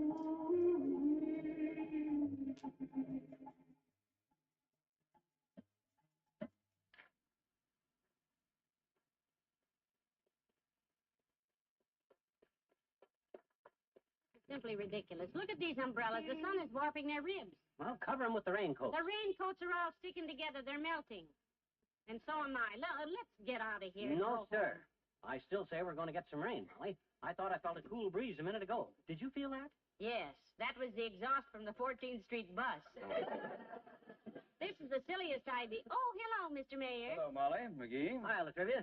McGee, would you mind telling me... We're standing here with these umbrellas on account of we got good reason to think it's going to rain, and when it does, we're going to sell them. Does that answer your silly question? No, I wanted to know what time it is. However, your story was fascinating. Well, it's 2:15, Mr. Mayor. Oh, thank you, Molly. My watch is being repaired, and I was afraid I might miss a date I have with Chief of Police Giddings. Oh, yes, we know the chief. You appointed him to that job, didn't you, Mr. Mayor? Yes. It has proved to be an excellent choice. Chief Giddings is not only a capable official, but he's a very good friend of mine, to boot. Well, that's a heck of a way to treat a friend, boy. I beg your pardon, McGee? Booting the poor man around just because you gave him a job. Yeah. I suppose you have to show him who's boss, but after all... No. I didn't mean that at all. I merely said... I got to admit the chief was built for booting, though. It's hard to resist a target like that. Do you give it to him just with your regular shoes on, or do you wear special boots? Yeah. I use neither shoes nor boots on Chief Giddings. I don't ever have... Oh, barefoot, huh? Well, it's very sporting of you. Yeah, if I was you, I'd wear boots. You might get him in a bad angle and bust a toe. Well, now, there's no danger of such an occurrence. Look, all I meant is that Giddings is a fine police chief and a good friend. It would be preposterous to treat the chief in such a manner. He's a dignified citizen, a man of standing. Oh, you betcha he's a man of standing. The poor guy sit down the way you keep dishing it out. With your big size 12. Oh, please listen to me. I'm fond of Chief Giddings. Oh, yeah? I knew him when he was just a patrolman. I've seen the chief rise a long way. You've probably seen him rise as much as 2 feet off the floor. You know, a well-aimed kick can really do wonders. Look, this is getting silly. Giddings and I have been friends for years. When I realized he would make a good chief of police, I went before the city council and had him placed in the proper position. Now, do you understand? Well, by George, that rips it. We've had it. You ain't satisfied to kick him in private. Right in front of the city council, you got to put him in the proper position. Him bending over and you laying the leather on the seat of his poor... I didn't lay the heather on the beat of his pants. Lay the leather on the seat of his ass. His ass. Look, when I said Chief Giddings was a friend of the blues, Mr. Shoots, I didn't mean I kicked Shirley, hacked him, actually nicked him, booted him in the city council. Are you in the witness?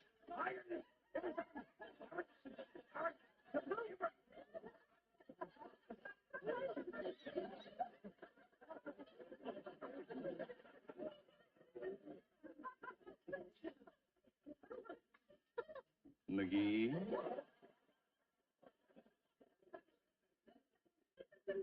Yes, boy? Have you sold any of these umbrellas? No, not one. I'll take one. How much? Gee, you're a pal, Homer. You can have one for $10. Here you are. Now give me back the 10 and 10 more. Huh? You've made a sale, so you require a city license. $20. I'm collecting it. Oh, no. No, sir. I'll go to jail first. I'll call Chief Giddings to boot. Pay him, dearie. Pay him. I insist. Well, okay. Here, take it. Thank you. I hope we meet again some rainy day when you're selling sunglasses. Goodbye.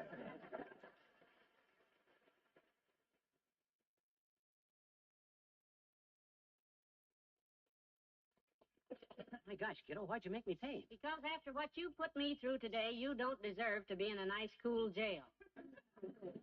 Gee whiz, it's worth being miserable out here if we can make a lot of money. And I maintain we'll make it as soon as we... Oh, here he comes. Here he comes. Who? The old-timer. Now we'll get the latest weather report. Right from the horse's hoof.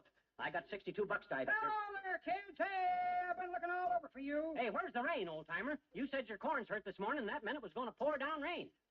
There's been a slight change in the forecast, son. Huh? Remember the $5 you give me? Yeah? I took it and bought myself the first pair of new shoes I had in 15 years. Yeah? was them shoes that was killing my feet this morning. You mean... Yep. The joke's on me, daughter. I got my old shoes back on and my corns feel real contented. Reckon we're in for a long hot spell. Oh, $62 worth of umbrellas. Oh, this is ridiculous.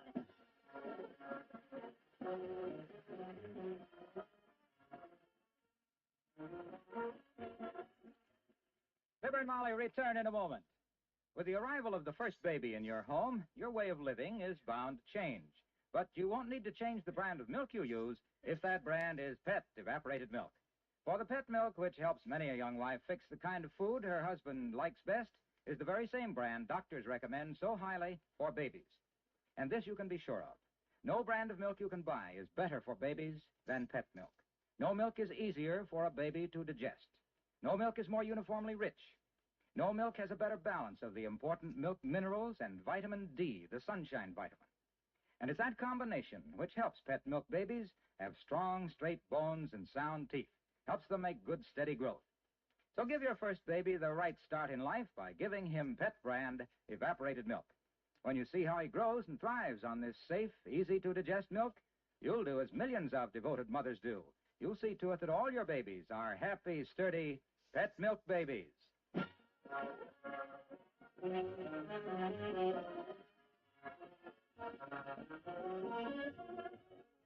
So the guy says he's sorry, but the umbrellas are now second-hand, and the Bon-Ton allow me only $10 for the whole mess. Including the raincoat? Everything. Let's go home. Did you take the 10? Yes. You sold everything back to him? Yes. Step out here on the sidewalk.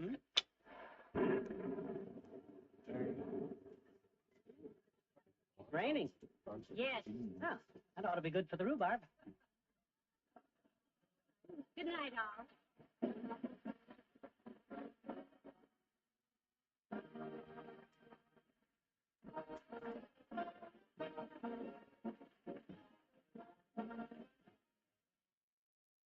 Have you ever been faced with the decision to part with a possession you love just to keep peace in the family? Then you'll understand how Sally Carter feels in the dramatic story of the week presented on Pet Milk's Mary Lee Taylor program next Saturday morning.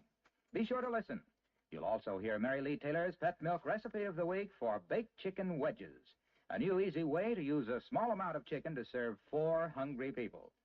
Tune in next Saturday morning to this same NBC station for the story of the week and the recipe of the week brought to you by Pet Milk's Mary Lee Taylor.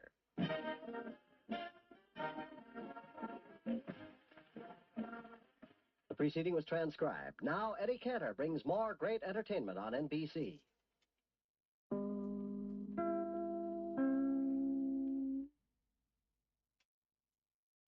The Pet Milk Program with Fibber McGee and Molly.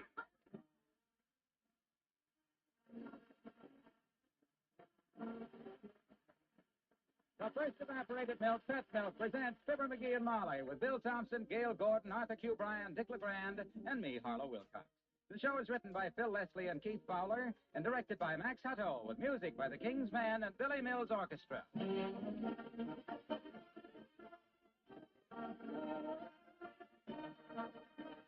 Well, Pet Milk's famous food expert, Mary Lee Taylor, has done it again. Yes, Mary Lee has come up with another recipe so outstanding, it's been named the recipe of the month. It's for pineapple upside-down cake. So unusually good, husbands the country over voted it the best ever. Right now, Mary Lee Taylor's pineapple upside-down cake is featured in grocery stores from coast to coast. With this shortcut Pet Milk recipe, the most inexperienced cook can bake a light, fine-textured, rich-tasting pineapple upside-down cake. Now, why are foods made with Pet evaporated milk so unusually good? Because Pet milk is good, sweet country milk concentrated to double richness by evaporation. Even when mixed half and half with water, Pet milk is still richer than ordinary bottled milk. And that extra richness makes a delicious difference in all sorts of family foods. Makes a difference in your food bill, too, because Pet milk costs less generally than any other form of whole milk. Tomorrow at your grocer's, get Pet Milk. Help yourself to one of the handy take-home recipes featuring pineapple upside-down cake and treat your family to this wonderful dessert soon.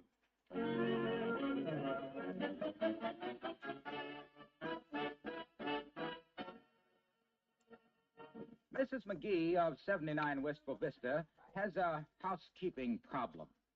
There's an unsightly-looking fixture in her living room that makes the room hard to keep clean. She can't throw it away because she can't even lift it. So here she is, dusting around it, as we join Fibber McGee and Molly.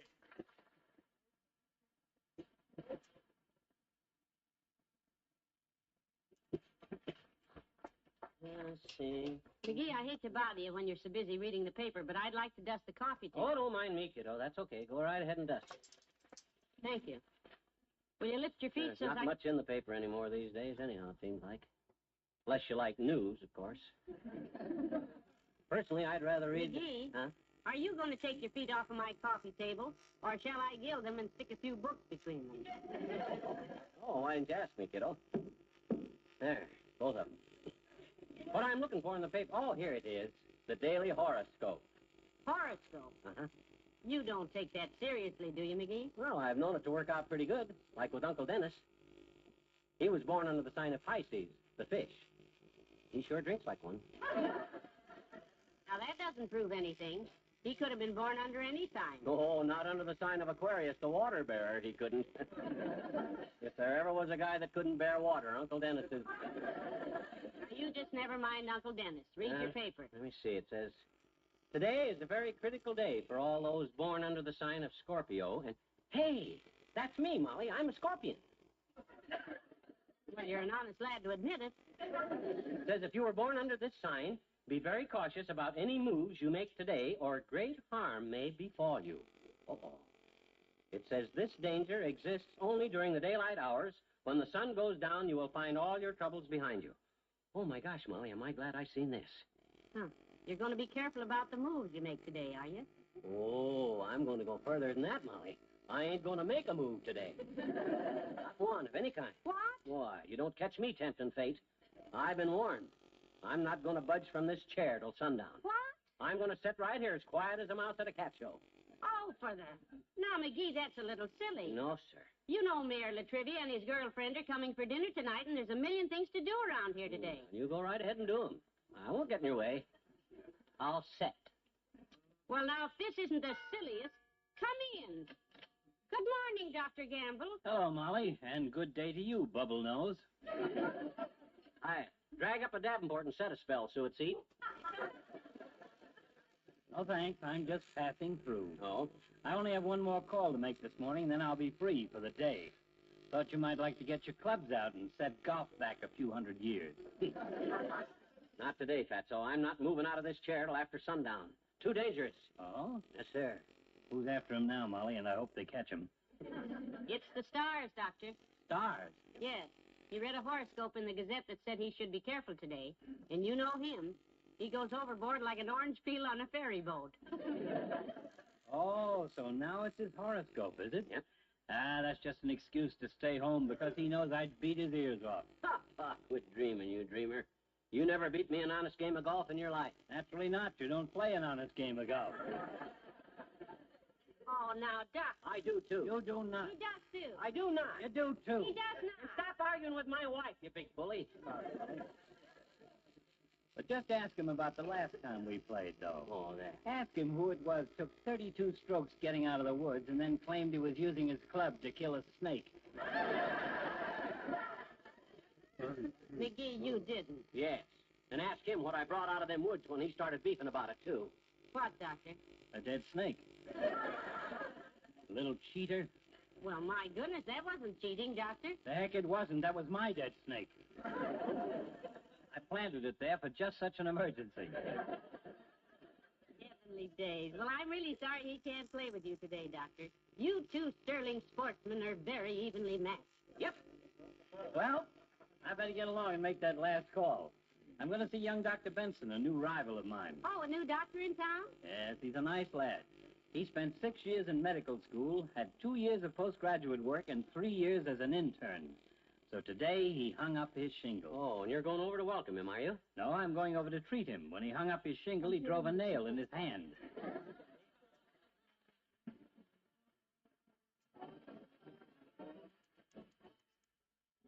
Billy Mills from the orchestra. Is this and Gavin? Dipsy Doodle. That elm.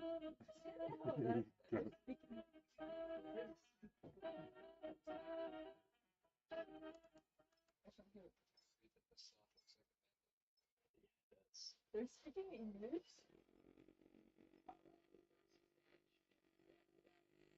They sound like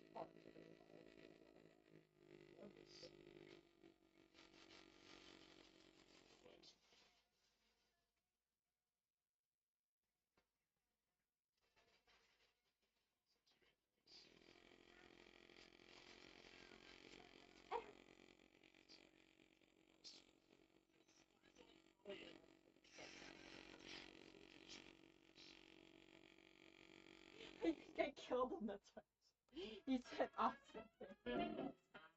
Sorry, you. Yeah, I killed him.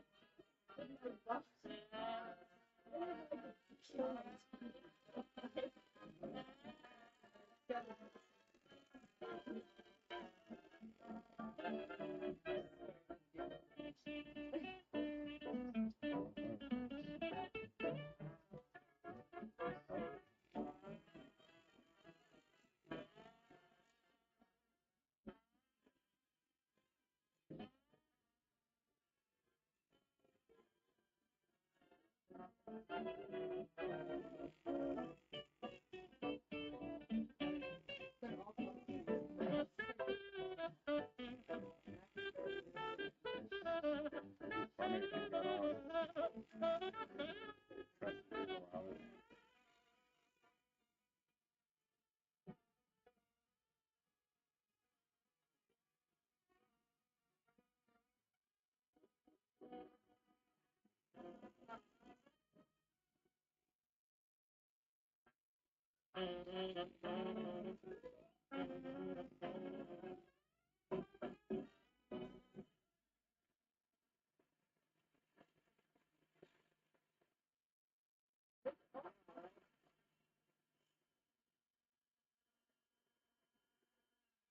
There.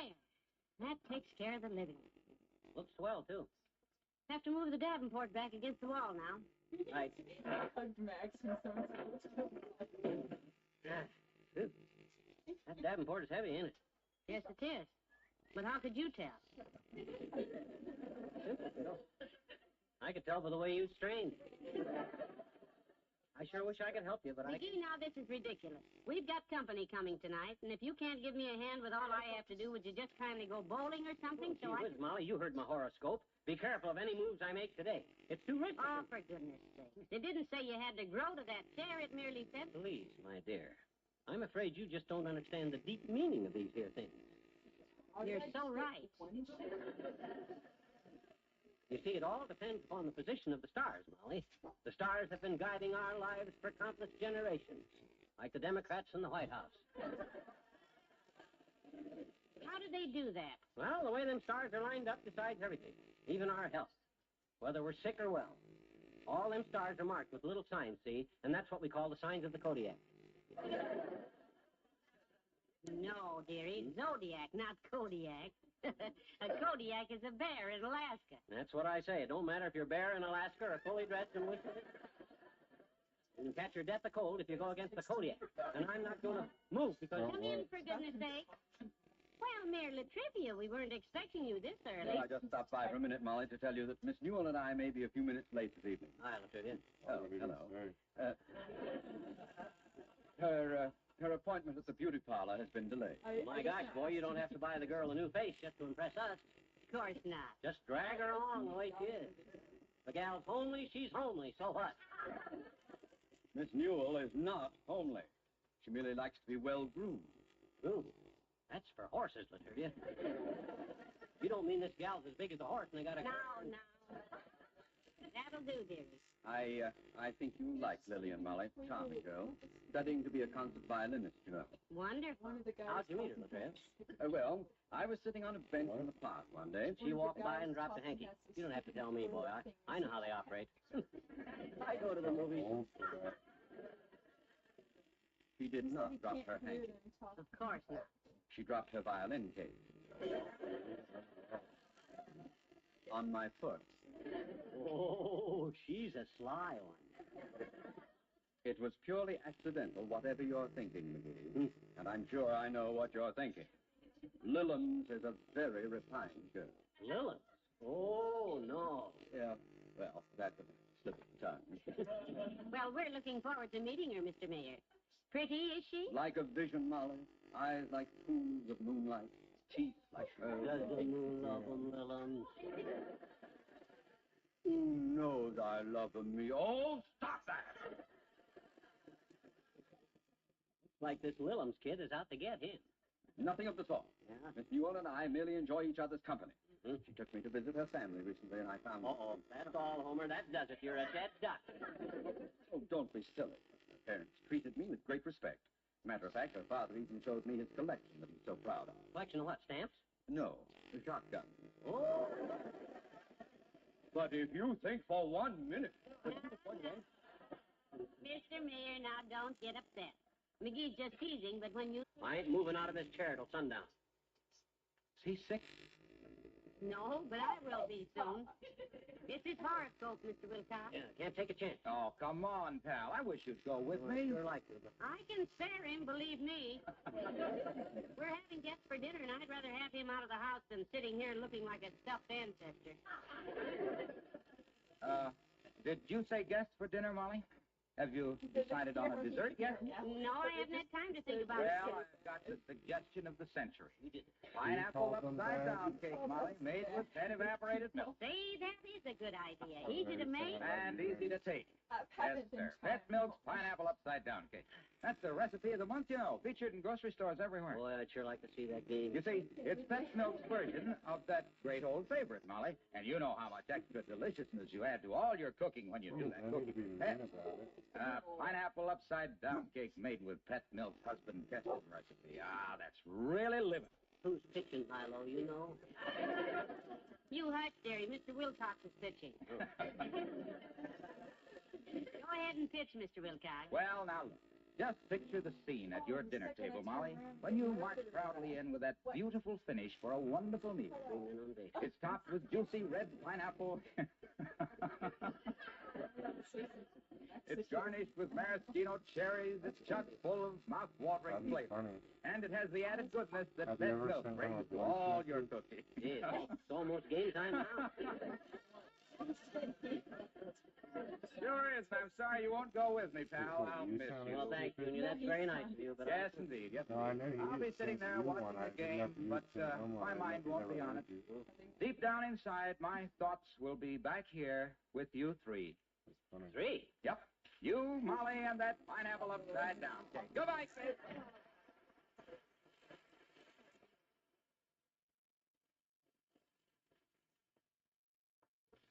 Why didn't you go with him, Mickey?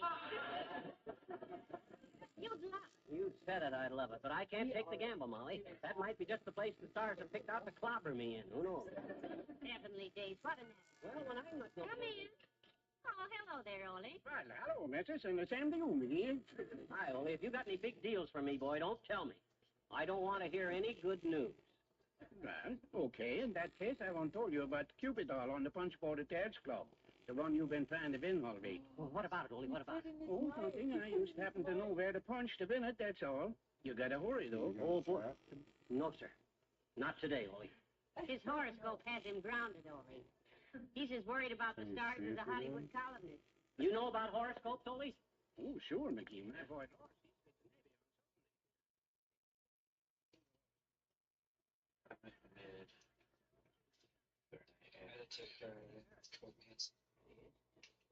I have to run around, but I swear, it's something to talk to. they're on the way. Thanks for finishing all this guy here. I swear, it's something to talk to. Washed. All of his. I can't see it. Some of the smoke. I don't know where it is.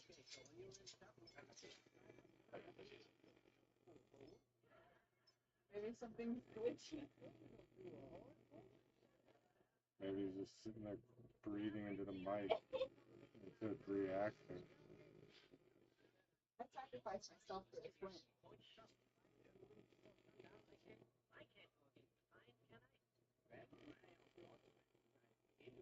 I think he is just freaking.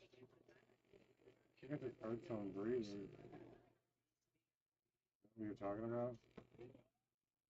Look, you see that?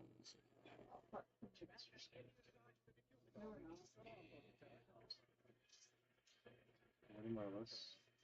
It has that name next to his name. I see. Just like our other.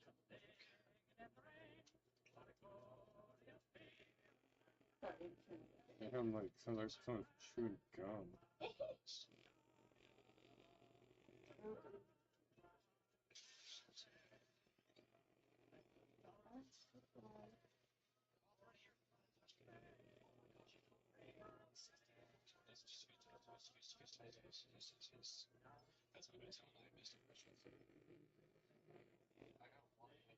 Why is he in this?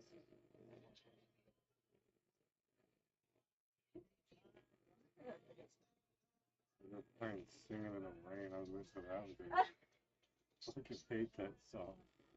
What? We might be able to win this. Ever since Clockwork, you ever see Clockwork Orange?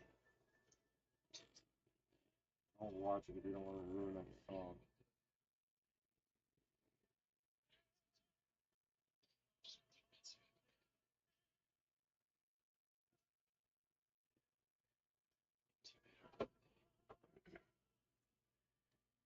I'm doing something really.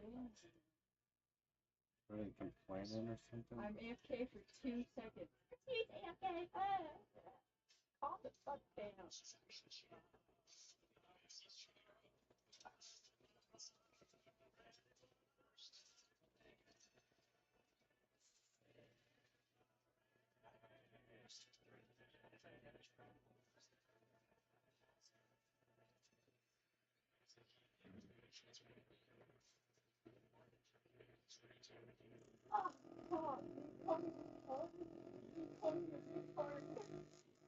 What'd you do? I died. I was the last one alive.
Holding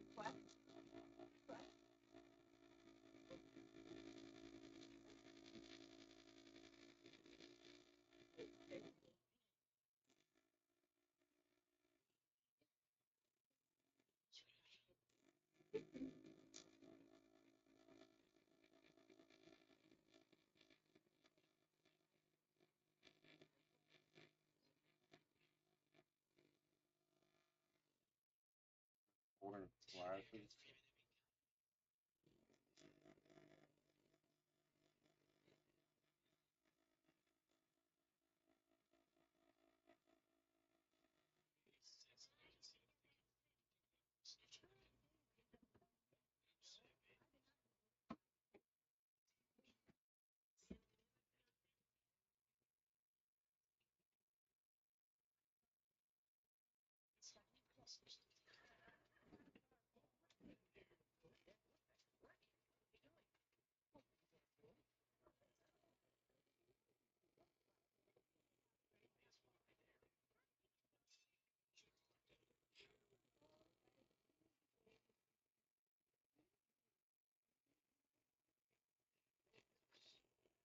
Stop.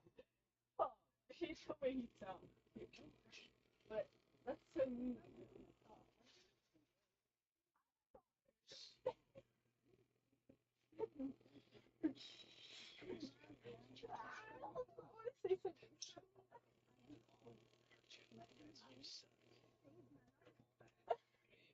You suck too.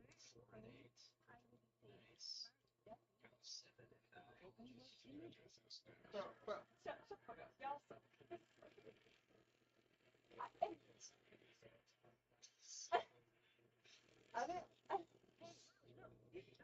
I'm sorry.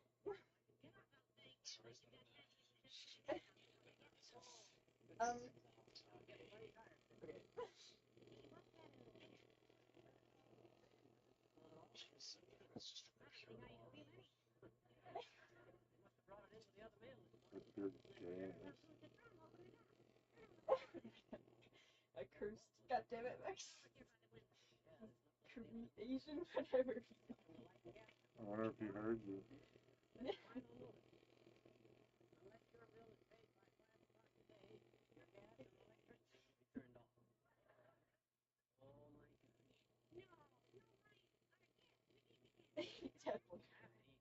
He said something?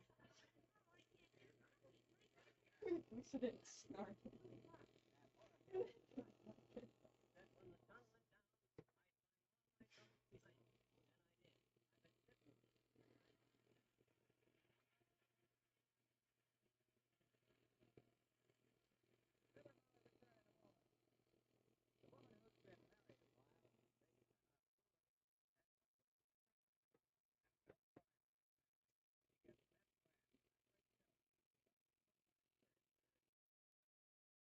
Our babies grow strong and sturdy on pet milk and knows that no milk is easier for a baby to digest.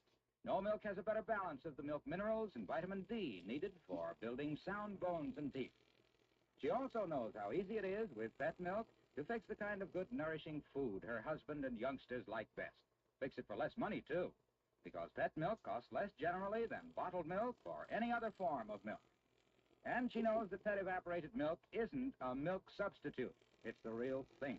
Good, sweet country milk made double rich by evaporation. There's no better milk, that's for sure. So you young wives who are just beginning to keep house, begin to use the brand of milk found in so many happy homes across the country. That brand, Pet Evaporated Milk.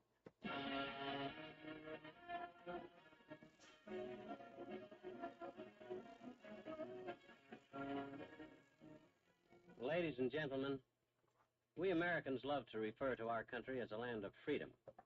But it doesn't look that way to a crippled child. That's right. Freedom to do as you please is a pretty empty phrase when your legs don't work. That's why the National Society for Crippled Children maintains training camps in hospitals and special schools so that crippled children, all crippled children, may have their God-given right to a healthy, normal life. The Society for Crippled Children is supported by our contributions through the sale of Easter seals. Send your contributions to Crippled Children, care of your local post office. That's all, just Crippled Children, care of your local post office. Good night. Good night, all.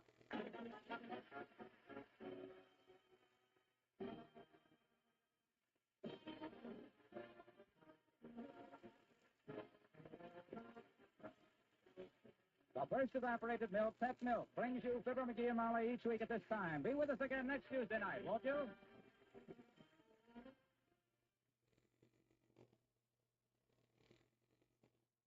Suppose, quite by accident, you heard you were being dropped by someone you considered to be your friend. Well, that's the unhappy situation Sally Carter finds herself in. And what the surprising outcome is, you'll hear in the Story of the Week on Pet Milk's Mary Lee Taylor program next Saturday morning. Right after the story, you'll hear about an easy recipe that makes good use of leftover ham. It's Mary Lee Taylor's recipe of the week for ham loaves with ketchup gravy. And you'll hear how to make it on Pet Milk's Mary Lee Taylor program next Saturday morning over NBC.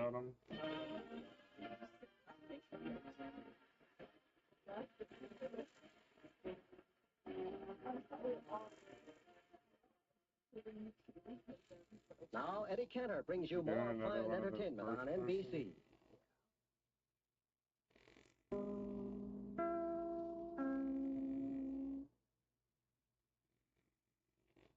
shrinking race in the New Jersey presidential primary. Early returns give Taft 12,000, Eisenhower 11,500. Be tuned, your NBC It's station already for the later another news. election year. Pet Milk Program with Fibber McGee and Molly.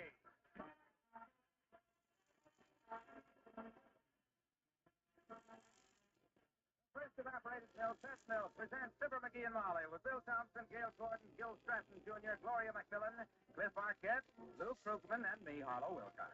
The show is written by Phil Leslie and Keith Fowler and directed by Max Hutto with music by the King's Men and Billy Mills Orchestra.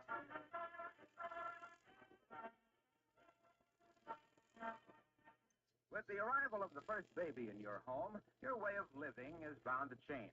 But you don't need to change the brand of milk you use if that brand is Pet evaporated milk. For the Pet milk, which helps many a young wife fix the kind of food her husband likes best, is the very same brand doctors recommend so highly for babies. And this you can be sure of. No brand of milk you can buy is better for babies than Pet milk. No milk is easier for a baby to digest. No milk is more uniformly rich. No milk has a better balance of the important milk minerals and vitamin D, the sunshine vitamin.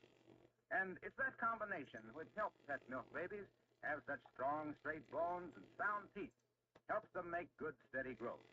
So give your first baby a good start in life by giving him Pet brand evaporated milk. You see how he grows and thrives on this safe, easy-to-digest milk.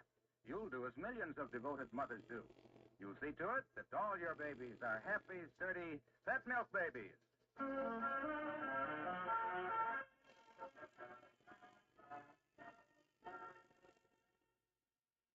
At 79 Wistful Vista, the start of a new day is somewhat like the start of a race. The wife lines up at the kitchen stove, the husband lines up at the breakfast table, and they're off. At the home of Fibber McGee and Molly.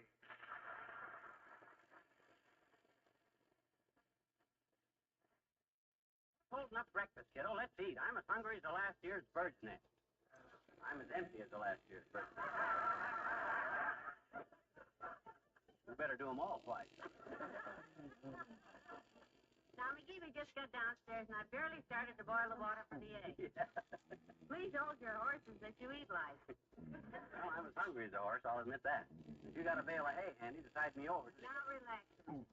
Turn on the radio. Listen to the music. Okay. I'm going to starve to death. I might as well do it to music.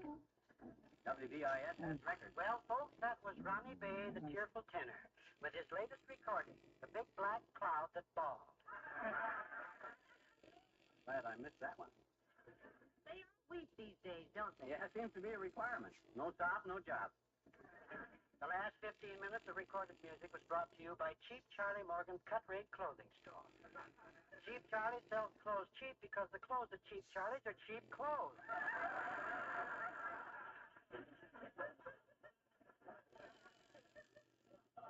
Very sincere commercial. Yes. The next group of records will be presented through the courtesy of Tony Ippolito, the genial, jovial proprietor of Tony's Roma Restaurant at 14th and Oak. Today, Tony has an important announcement to make. More talk. Heavenly good. He's decided to give his customers a break and serve them all the food they can eat for just $1.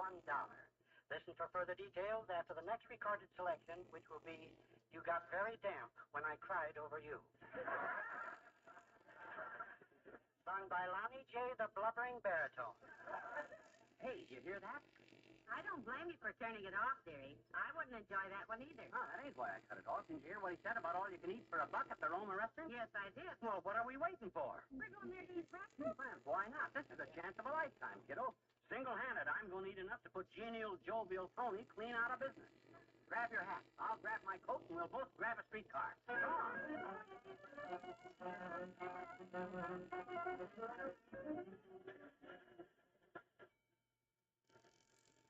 My goodness, this is a terrible streetcar. The noise it makes. Yeah, sounds like a keg of nails rolling down the Rocky Mountains. But boy, when I think of the food I'm going to eat for $1, it's... All clear for next. All police and start the puff band. Around the puff band. Did you ever notice that conductor, McGee? He has a sort of an accent, hasn't he? Yeah, at least. He learned to talk that way as a child, they tell me. Really? Had a very interesting family. His father was a shoemaker and always talked through a mouthful of nails. His mother was a tobacco auctioneer. With that background, he was a cinch. Talk about the Travers next. Talk about the Travers. Next we need the Travers and all the rest of them.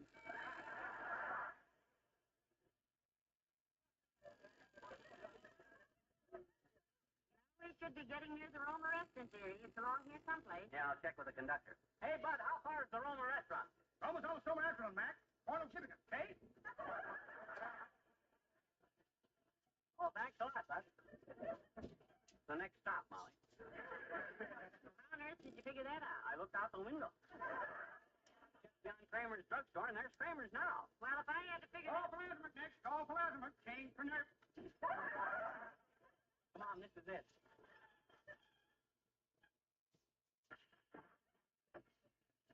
Call for Lazimak. Call out for Call for Lazimak. Yes, sir. Watch it, Molly. Give me your hand. One step, please. Take the first out of Pesca, please. Boy!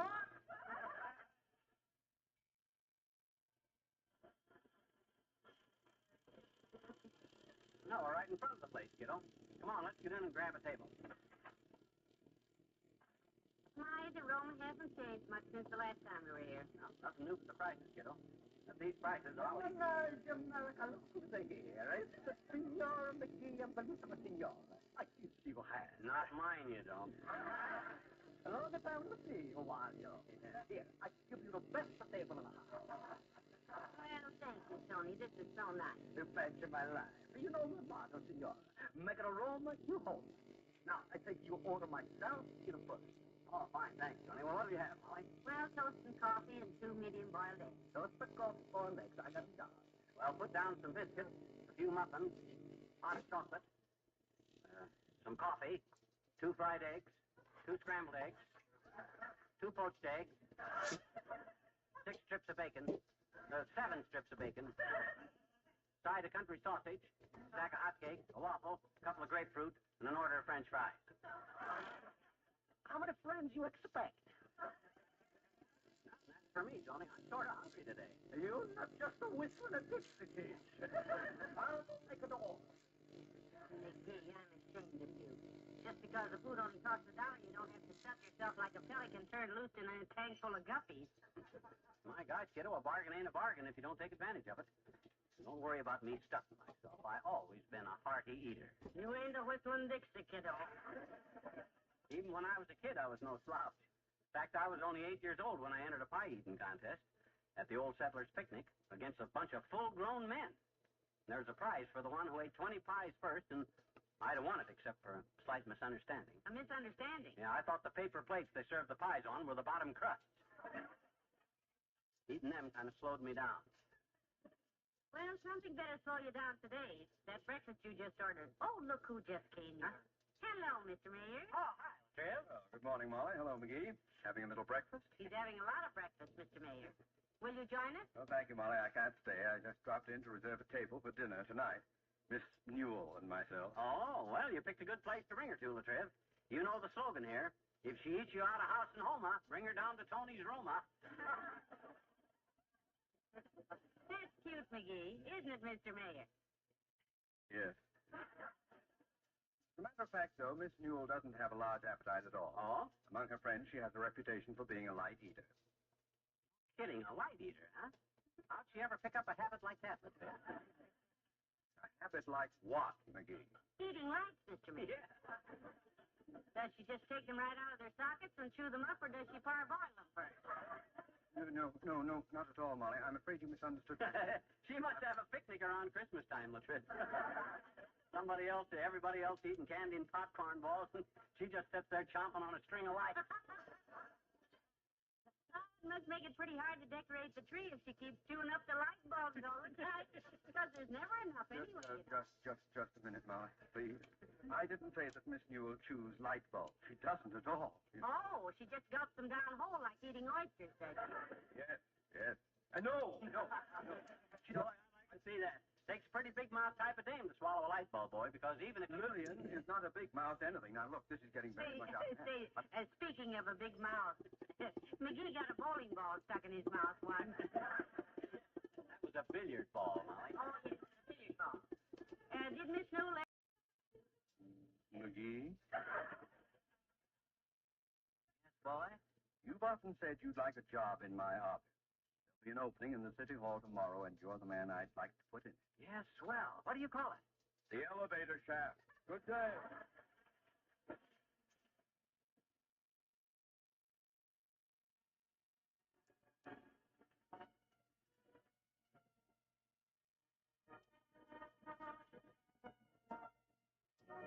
The King's Men, and the moon was yellow. Was yellow, and the night was young.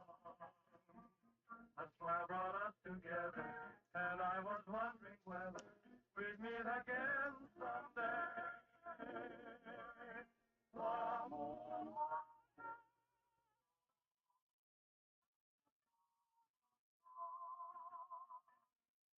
of the inspiration, gave me the inclination to give my heart.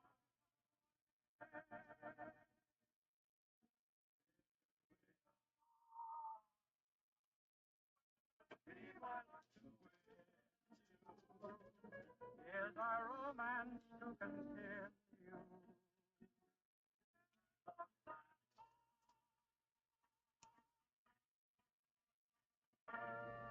My love, mellow, and my hopes are strong. That you could tell, tonight the moon is yellow, and I'm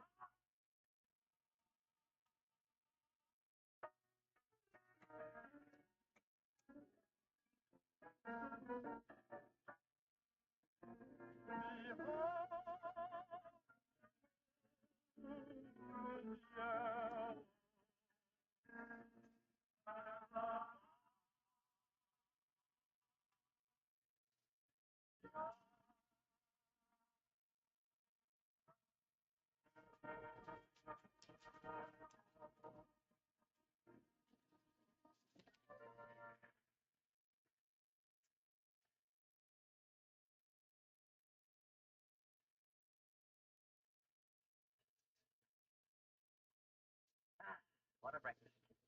That's the best I ever had. No, for just $1. Feel, dearie? Oh, I feel fine. Well, it's amazing. That's all I can say. If the average person ate that much, he'd have to be carried out of here by 2 men. The Mayo brothers. Gosh, I didn't eat so much. Only eggs, bacon, ham, sausage, hotcakes, waffles, cereal, rib. Hey, wait a minute. I didn't have any cereal. Hey, Tony. Julia, out for me, senor? Yeah, I forgot to order cereal. Bring me some hot oatmeal. Sorry, senor. I don't serve cereal now because while you ate, it started being breakfast time. Now it's lunchtime. Oh, lunchtime. Well, that's okay. Give me a lunch menu. McGee. What's wrong, kiddo? I always eat lunch. Well, here's a lunch menu. I recommend the spaghetti and a meatball. Good. I'll take 'em. And bring me the veal scallopini, the beef stew, a green salad, side order of raviola, and a stack of peaches. I guess that'll hold me for now, Tony. I think you make a good guess. Now I go breaking the news to the cook. McGee, this is incredible. Right on top of that huge breakfast you ordered. Hello, Mrs. McGee, Mr. McGee. Well, Debbie Lynn. Hello, dear. Hi, Debbie. Where's your boyfriend? Oh, hi, Ed. Pull up a chair, kid. Oh, we've already eaten, Mr. McGee, thanks. Well, yes, and besides, Ed has to get back to his job. If he's late, Mr. Kramer throws a fit. How come you're eating here, Ed? I thought you got your food at the drugstore for free. Oh, I do, sir, but some days I just can't face it. Yeah? It's always sandwiches, sandwiches, sandwiches. I'm getting so I can't look a Swiss in the rye anymore. Well, don't you worry, Ed. I'm taking the domestic science course at school, you know, and after we're married, I'll cook all your meals. I hope so. How are you getting along with the course, Debbie? Well, my meat and vegetable and dessert grades haven't been too good, Mrs. McGee. In fact, there's only one thing I've made an A on. What's that? Well, sandwiches. Well, I better get back to work, Mr. McGee. Ah, that's the spirit, Ed. You work hard, boy, and save your money. One of these days, you'll have yourself a stack. Yes.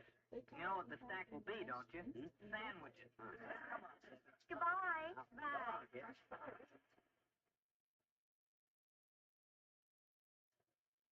Look at them holding hands, McGee. Aren't they cute? So in love. Yeah, and speaking of love, Molly, Yes, dearie, yes. I'd love to eat here every day. Just think, breakfast and lunch for only $1. That's it. I say something wrong?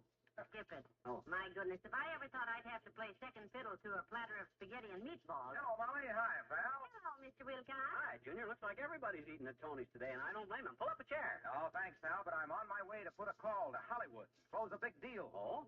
I saw you and Molly through the window and dashed in to tell you about it. Well, who are you calling in Hollywood, Mr. Wilcox? Walt Disney. Walt Disney? Yeah, I've got a great story for him. It's a sort of a sequel to Snow White and the Seven Dwarfs. What's the name of your epic? Coffee Black and the Two Dwarfs. Would you like to hear it? Is there any way of stopping you? No. All right, now listen to this. Once upon a time, there was a very attractive girl named Coffee Black. And all her life, she dreamed of being the favorite of the great Prince John. Prince John? Yes, his full name was John Q. Public. Oh, yes, I've heard of him. Well, Prince John Q. Public was fond of Coffee Black, but not really crazy about her. To him, she seemed to lack something. You sure you didn't swipe this from Grimm's Fairy Tales, Junior? Sounds pretty grim to me. Hush, dearie. Go ahead, Mr. Wilcox. Well, sir, one day Coffee Black was walking in the woods, and she came to a little house. And there she found two dwarfs, Lumpy and Milky. Uh-oh. I'm already suspicious of that last one. Well, Coffee Black told them how she wanted to captivate Prince John Public, and they agreed to help her. Lumpy said, I can make you sweeter, and little Coffee said, go right ahead, sugar. You see, Lumpy is really a lump of sugar. Cute dialogue, huh? Yeah, too cute for words. Needs any words I can say out loud. Well, Lumpy made her sweeter, but the prince still didn't fall for Coffee Black. Oh? So she went back to the dwarfs, and Milky said, I'll make you richer and lovelier. And Coffee said, Milky, you're a pet. Pet Milky, get it? Yeah, I get it, but I ain't sure I want it. Milky made Coffee Black richer and lovelier with a marvelous creamy complexion. And when Prince John Public saw her, he said, my pet, you're for me. Oh. And the moral of this story is, if you want coffee fit for a prince, always use pet milk to give your coffee that fine, creamy color and satisfying goodness every coffee lover loves. And you'll drink happily ever after. You expect to sell that to Disney? Why, of course. Oh? It may not be art, but it certainly is commercial. See you later.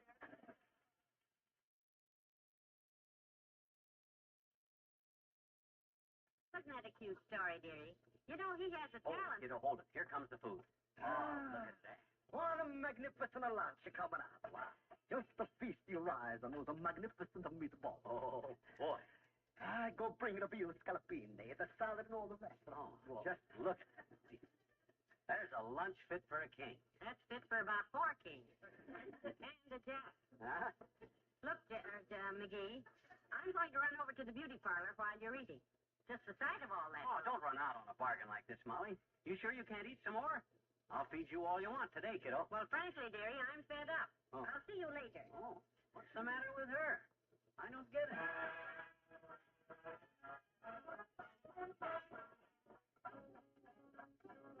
Billy Mills and the orchestra and the Newland Rag.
Pretty good, Tony.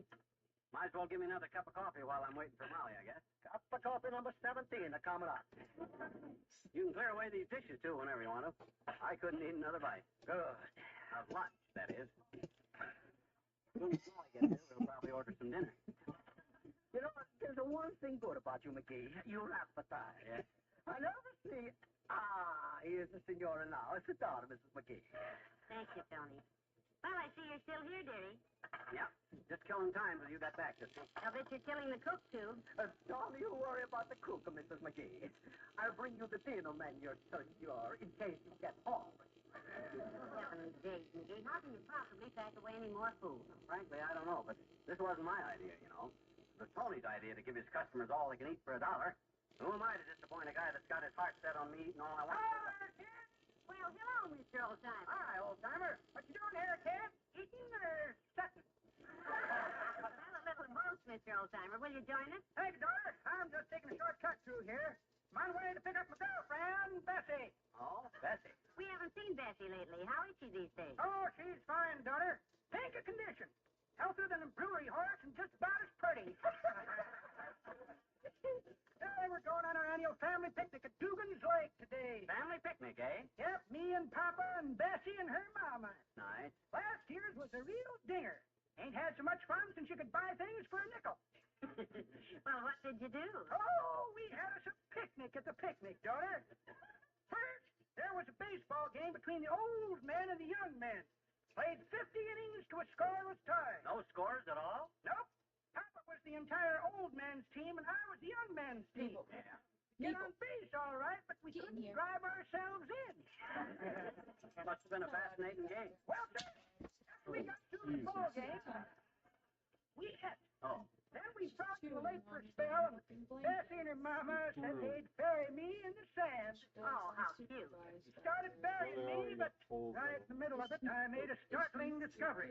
I got up and took off like a quail. Why, old-timer? Well, I noticed just Bessie was covering me up. Yeah? Her mama had a hammer and a chisel and was carving me a headstone.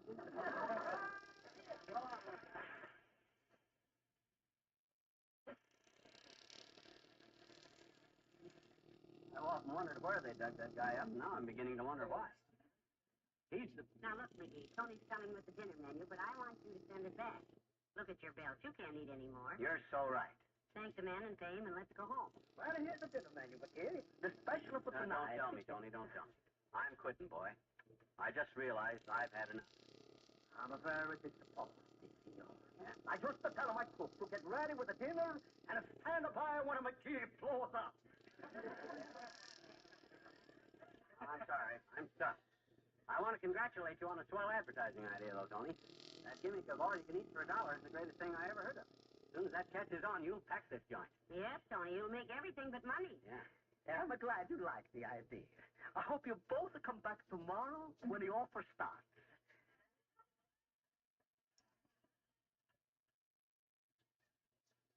Tomorrow? I heard it on the radio today, and that's why I came down here. I guess you don't listen to the whole announcement, McGee, huh? Tomorrow, all you can eat for $1. Today, here's your check. Oh, look at that. $17.65. Oh, this is inflation.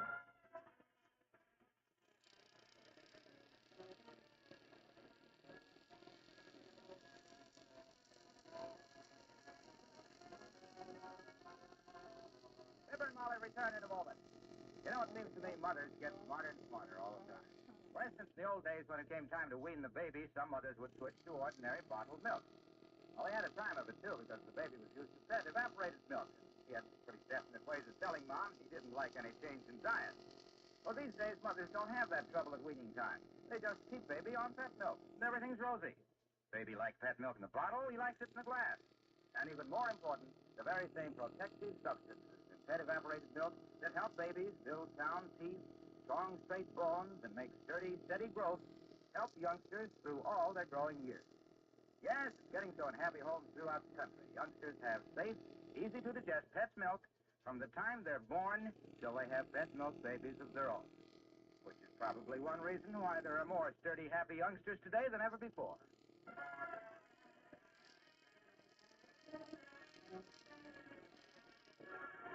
Come on back up to bed. What are you doing out there in the dark? Oh, nothing. McGee, for heaven's sake, get away from that icebox. Icebox? Oh, I thought that was the medicine chest. Good night. Good night, all.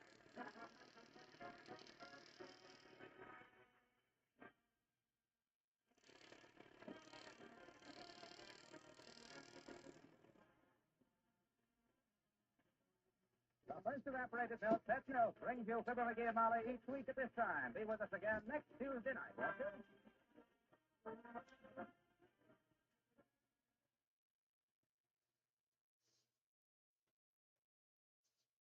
To most newly married couples, a first house is a dream to be realized. And to most older couples, the first house is a dream to be remembered. And to a young couple like Jim and Sally Carter, leaving the first house becomes a reality that isn't easily faced, as you'll hear in the story of the week on Pet Milk's Mary Lee Taylor program next Saturday morning. The second big feature is the recipe of the week for Fruit Kisses, a colorful springtime dessert that looks and tastes extra special, yet costs very little. Don't miss Pet Milk's big double feature Mary Lee Taylor program, a Saturday morning favorite on NBC.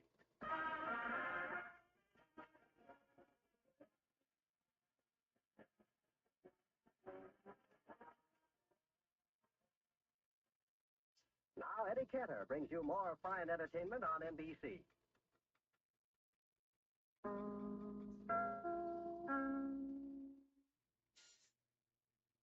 The Pet Milk program with Fibber McGee and Molly.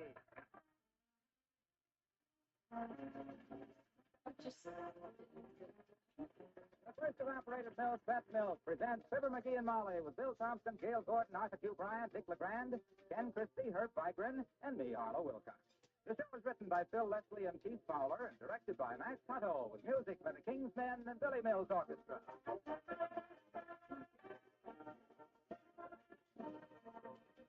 When your husband or one of the youngsters does the food shopping and milk is on the list, be sure they understand that when you say milk, you mean pet evaporated milk. There's a difference, as you know. There's a difference, a delicious difference, in the foods you cook with pet milk. A delicious difference in coffee, too, when you use pet milk instead of cream. And when you use pet milk in babies' bottles, what a wonderful difference that can make in sturdy, happy growth. Yes, pet milk can even make a difference in your food bill because it costs less generally than ordinary bottled milk or any other form of whole milk. And think what you get when you get pet. Good, sweet country milk concentrated to double richness by evaporation. That's why we say, when someone else does your food shopping for you, be sure they know that when you say milk, you mean pet evaporated milk.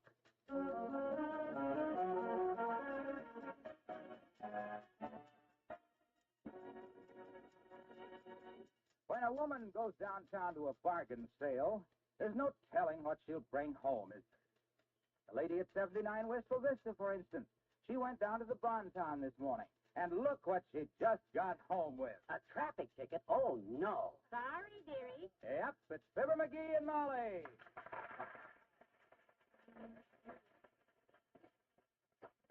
Oh, gee whiz, Molly, another ticket. How could this happen, kiddo? It wasn't so difficult. Yeah, but my gosh, do you know how many traffic tickets we already got this year? 3. Hmm? Do you know who was driving when we got them? Me, so let's talk about yours. How'd you get it? Well, very simple. Yeah? I just parked in a 1-hour zone at 14th and Oak. Yeah? Left the car there an hour and 10 minutes, and when I came out, the policeman was waiting for me. How much? $5, the man said. Oh. I'll go down this afternoon and pay it. Oh, no, you won't. 10 minutes overtime and them low-browed high-binders want to soak you $5? By George, it's time some outraged citizen fought this sort of thing, and I'm just the sort of an outraged enough to get out and fight a citizen. Now, wait a minute, dearie. Let's not start any We'll go trouble. to traffic court this afternoon. I'll be your lawyer. I'll plead your case. I'll handle the case myself. I'll pay the $5. You just leave it to me, kiddo. I'll tie that courtroom in knots. Look, McGee, you're not a lawyer. You don't know anything Don't about you worry. I go to the movies. I know how a lawyer operates. All a lawyer has to do is keep saying, I object. So do I. The more he objects, the better lawyer he is. And I guarantee you I'll be the most objectionable lawyer that ever walked into that courtroom. I'll pound the table. Right? Come in. Oh, it's the old-timer, McGee. Oh, there, kid. Well, hi, old-timer. What's new? Molly got a parking ticket downtown this morning, and I claim it's a bum rap. I happen to know a little law myself, and I'm going to fight the case for her. Well, the law's a fine thing, Johnny. Betcha.